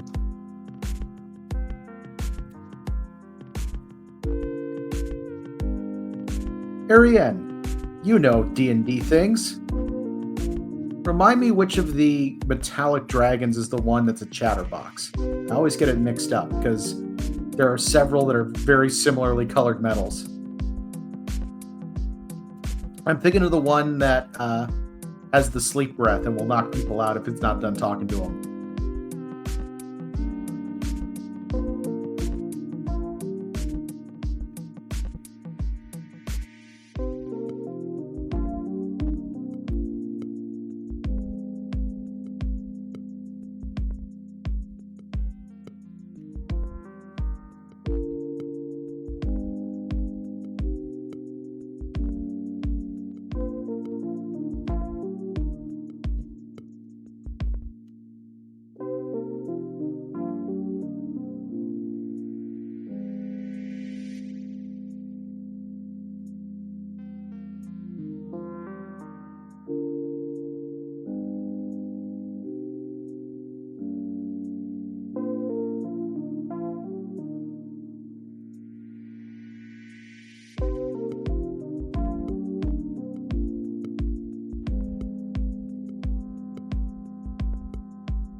Good. Exciting.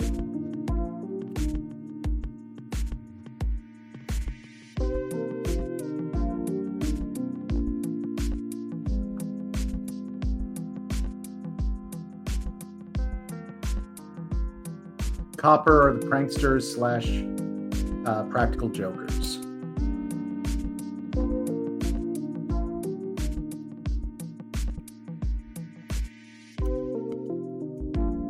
It's unfortunate. I actually wanted to avoid doing copper because I'd actually already done a copper.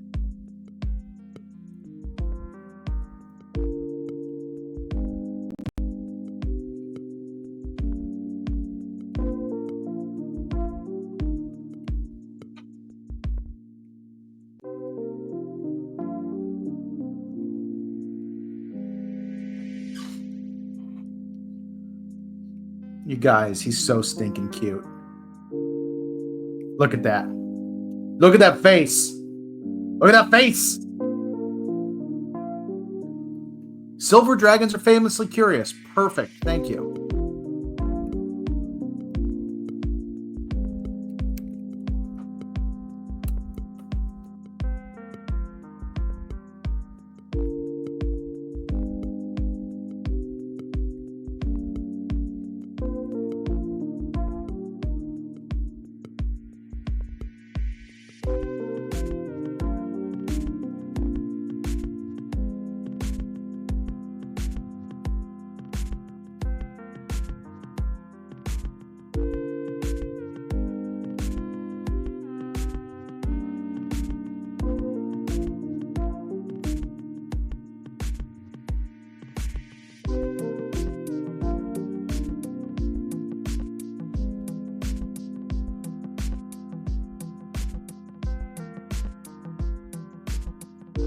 Five either the ones with the paralysis breath, so they're probably the ones you were thinking of. No, the ones I was thinking of are definitely. I think they're. I might have been thinking of the brass dragon. They have sleep breath, not paralysis breath. But like the famous thing that they do is they will knock you out, and then when you wake up, you're buried up to your neck in your sand, so they can keep talking to you. Like it's not even that. They do it to be dangerous. They do it because they really love a good conversation. I always forget what they are, and it sucks because they're my favorite of the dragon categories. Like that's so funny to me.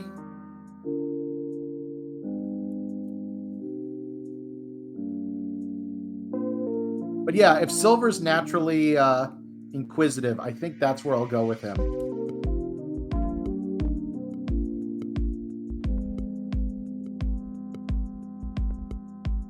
Brass dragons. It was brass.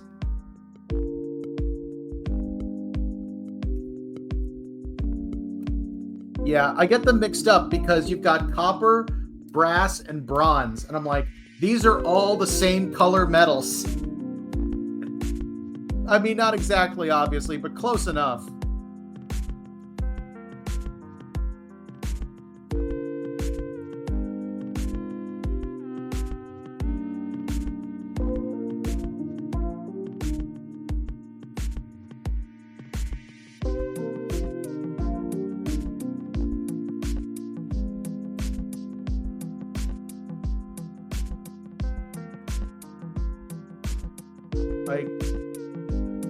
I get that the whole thing with the metallic dragons is important to D&D lore, but it is frustrating how many of them are like, oh yes, these are all different colors and basically are very similar. The way I remember the colors is by remembering brass instruments, which are usually almost goldish, and copper is super reddish.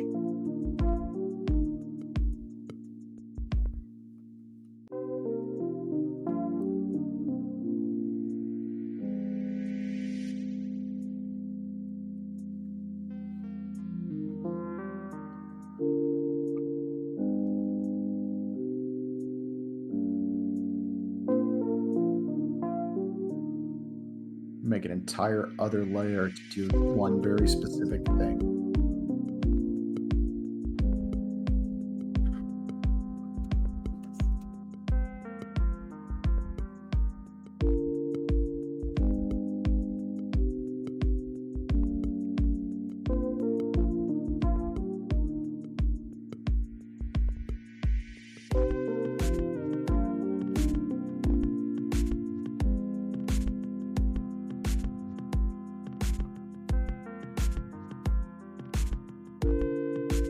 There we go.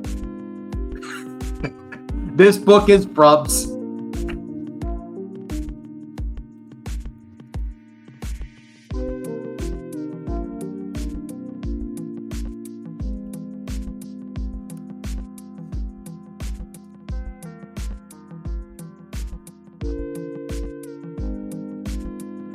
I made that arm too long. Let's fix it. There we go.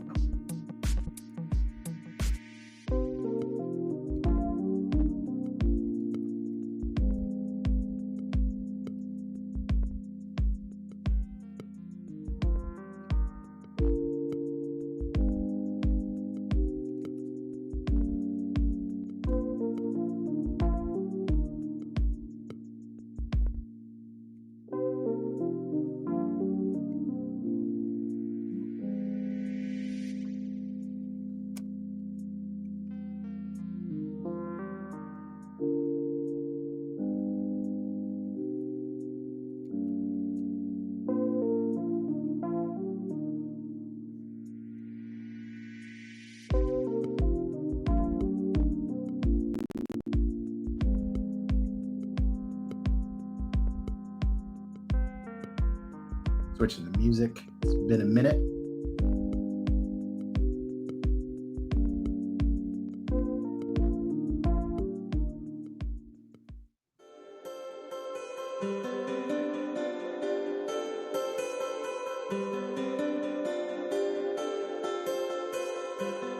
I remember this one. I'm sure I like this one.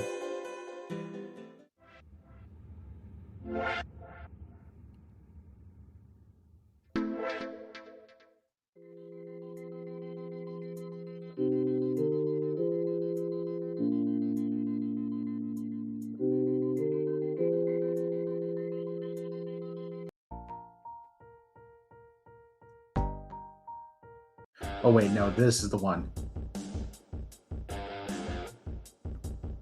Get some energy into it.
I'm starting to realize it's got a huge tail, but that's okay.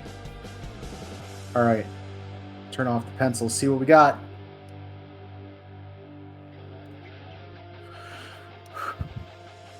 Delightful.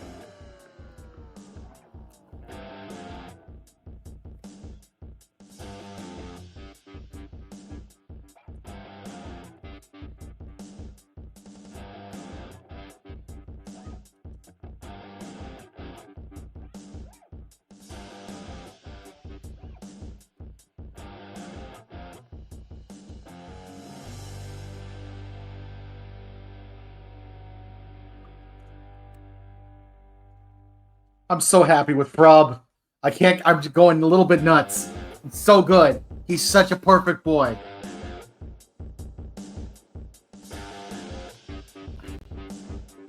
Little gap closing, and then I will be starting the color layer.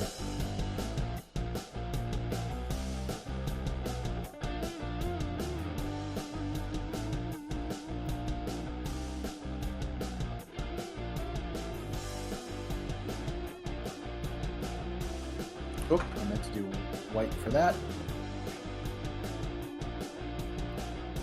Let's fill in the spots I missed.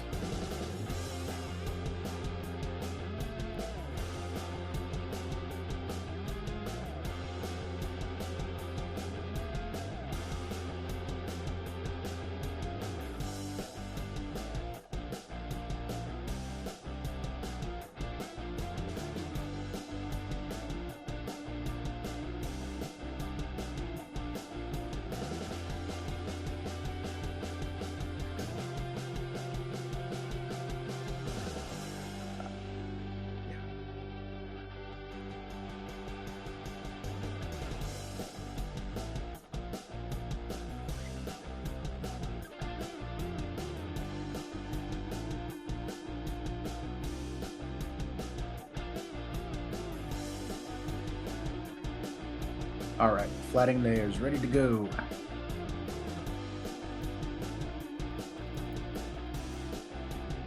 Coloring layer.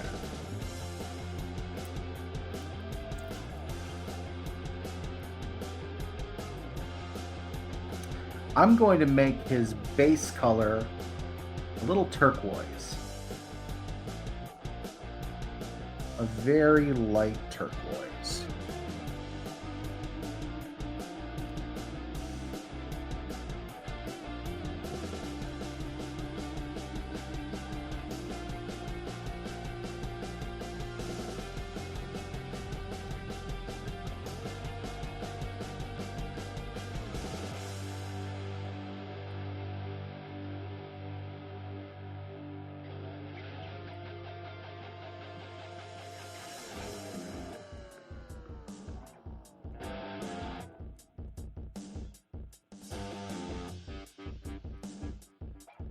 I think that's going to play nicely when I want to give highlights that make him look silver.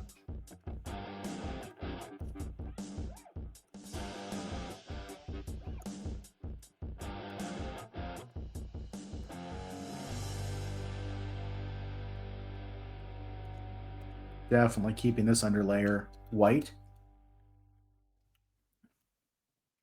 All right, now for the claws and stuff.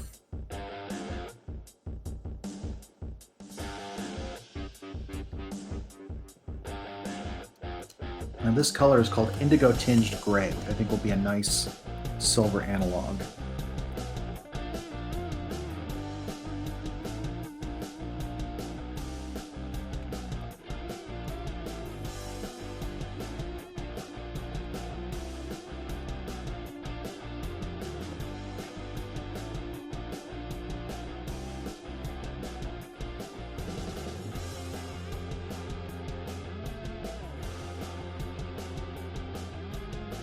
I think I'm just going to make him super, super shiny.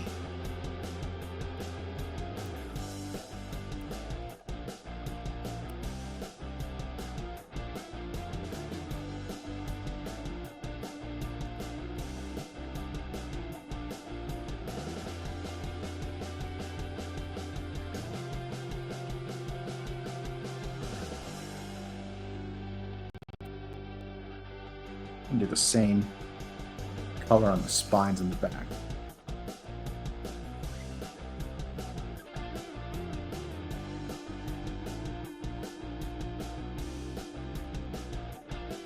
Maybe not full on.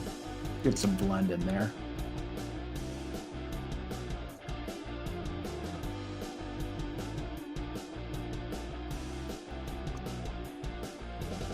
Oh, wrong. Cool.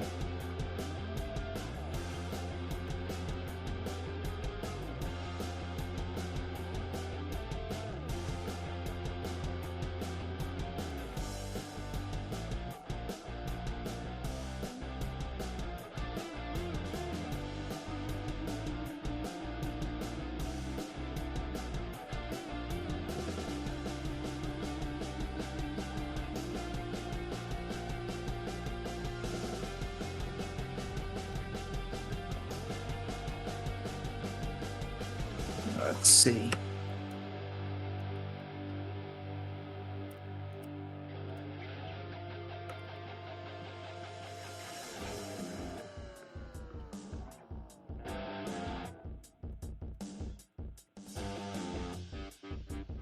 No, I'm changing my mind about that immediately. Let's do... Is that gonna look... Yeah, perfect. I know they say you shouldn't mix metals, but just like feels right for glasses. And it'll make it pop out a little bit more.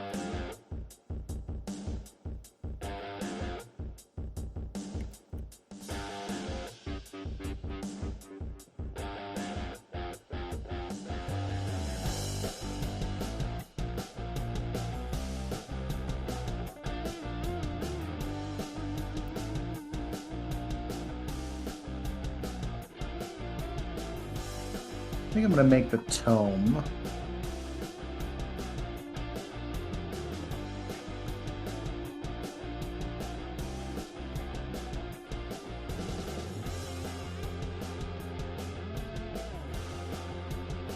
Oh, wrong tool.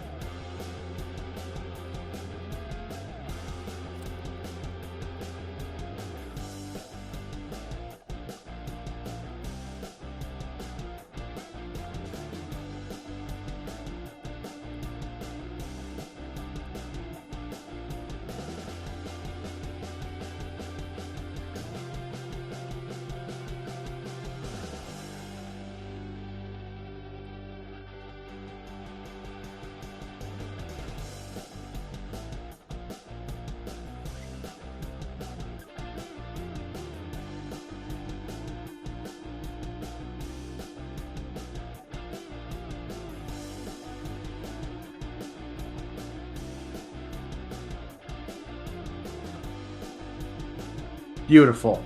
Frub's book is magnificent.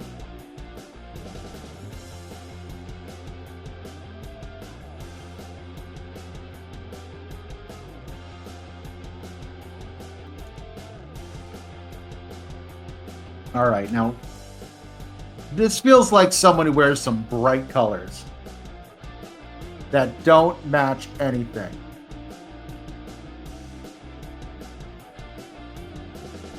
I'm going to make a separate coloring layer just because this might get a little loud.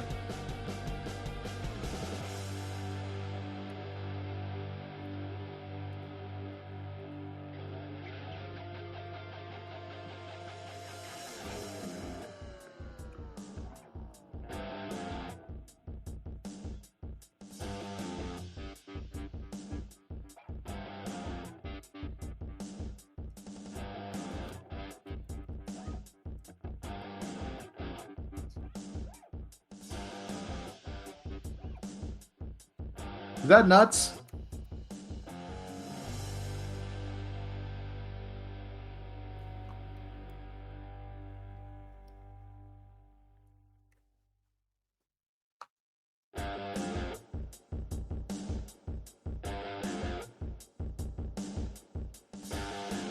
All right, I have an idea related to this.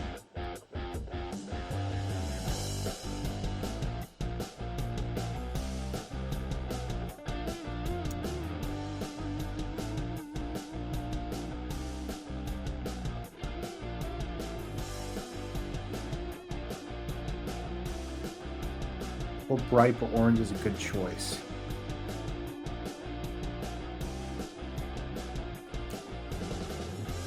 I'm gonna try something real quick.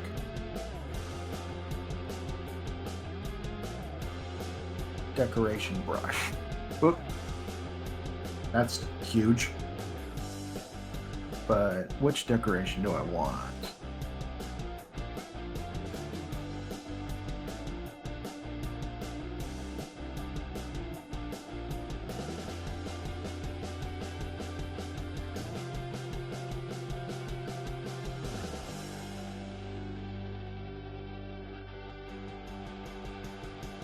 What will that look like? I just need to...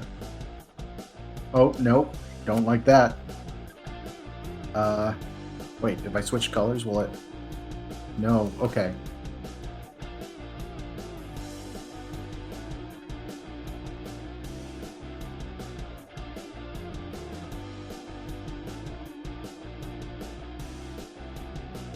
Nah, that's not good. Check effects. Wait a minute. This could be... What if it's like a Hawaiian type thing? Obviously, I need to change the colors, but... I kind of love that.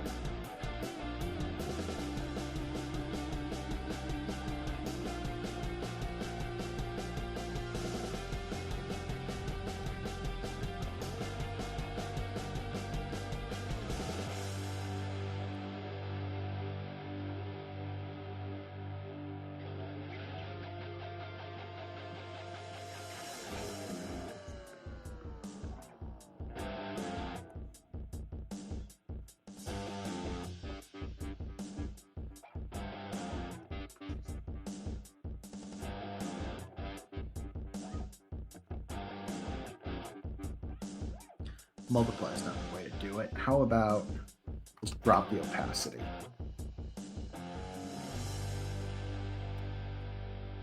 Let's try larger.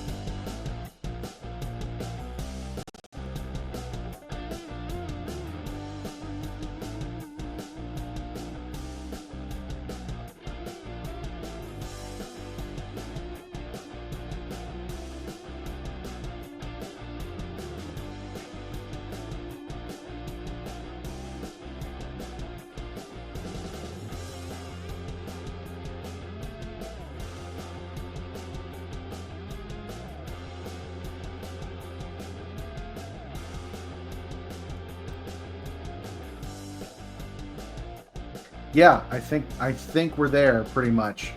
Let me play a little bit with opacity. Maybe. Nah, it's too subtle. How about no?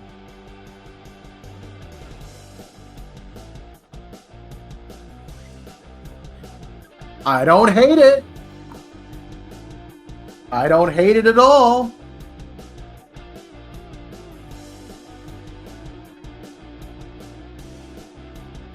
Okay, I think we got it. I think we got it.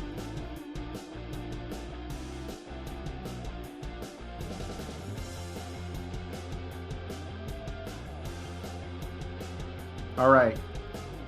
Now, for the butt.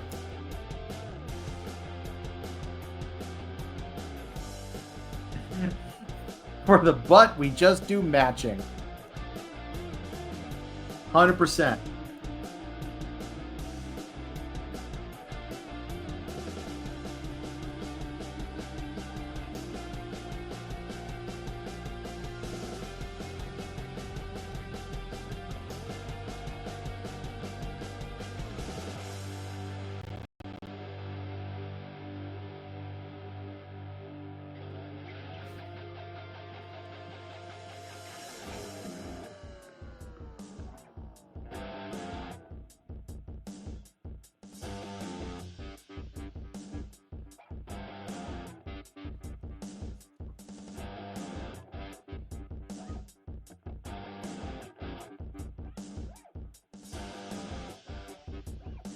I need to do what I did before.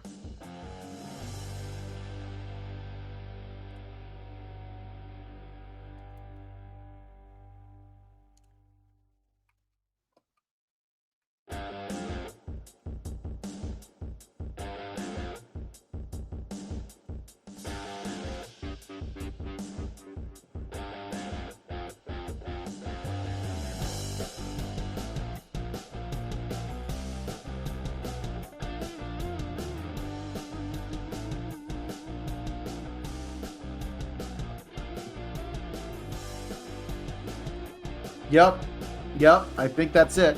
I think that's it. It's so stinking cute. All right. This is fun. All right. Gonna do some silver highlighting.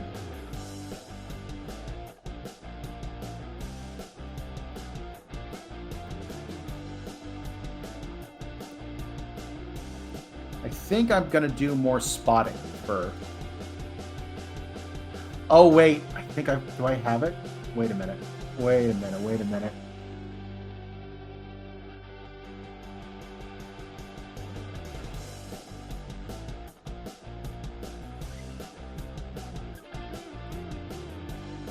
No, I need it to be larger.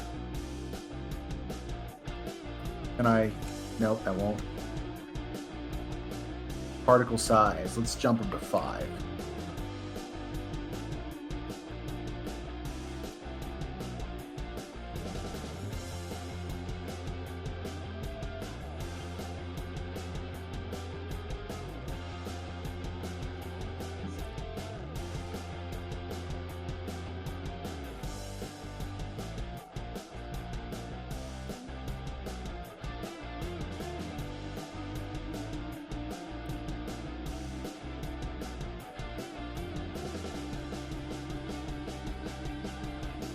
Have a good night, Arian. Thanks for joining. Look at these freckles. Got little silver freckles.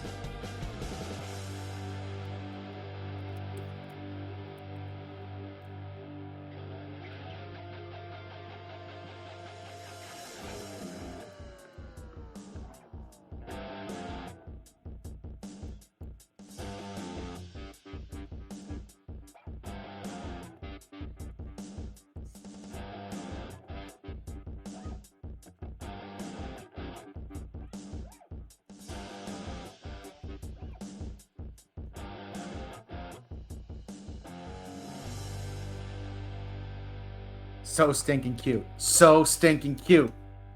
It's destroyed me. I'll make the eyes a very different color, I think. Actually, no, I think blue actually would make a lot of sense here.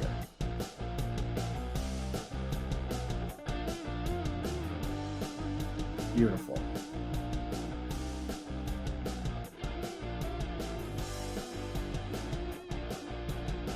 All right, let's finish off with the original song, Lord of the Land by Kevin MacLeod.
Beautiful.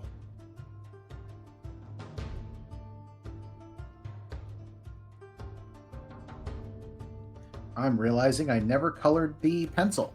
I need to take care of that real quick. Let's do it quick.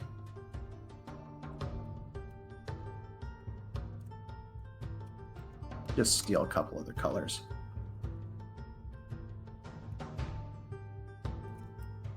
Maybe that color is going to work better. Here we go.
All right. Light shapes.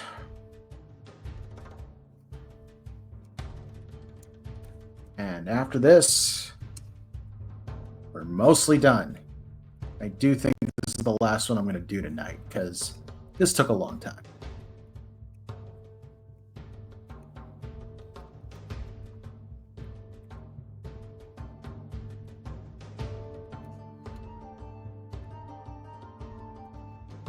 And I don't know if we'll get anywhere near as just like absolutely stinking adorable.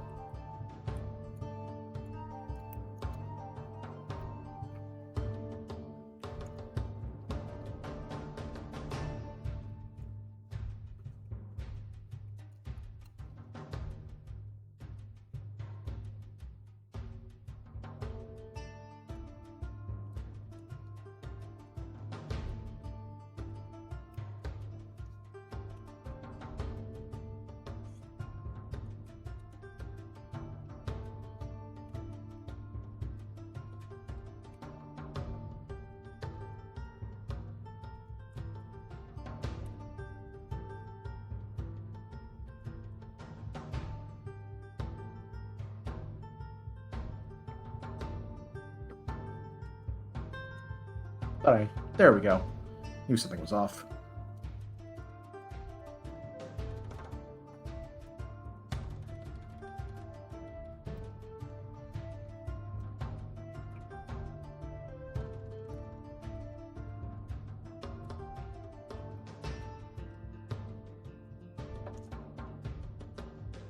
Okay. Move this to the very top. Actually, I'm going to put it below.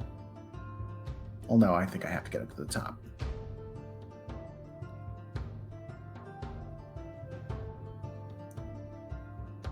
Create the backsplash.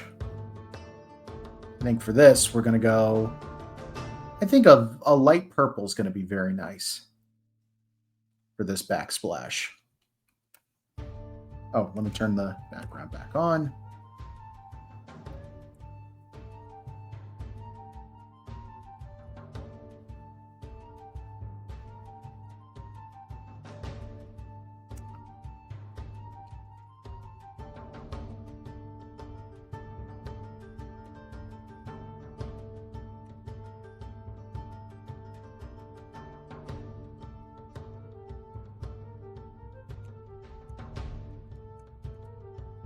Yep, I like that.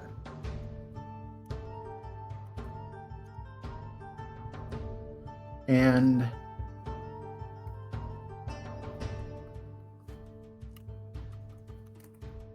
we do the shadow underneath.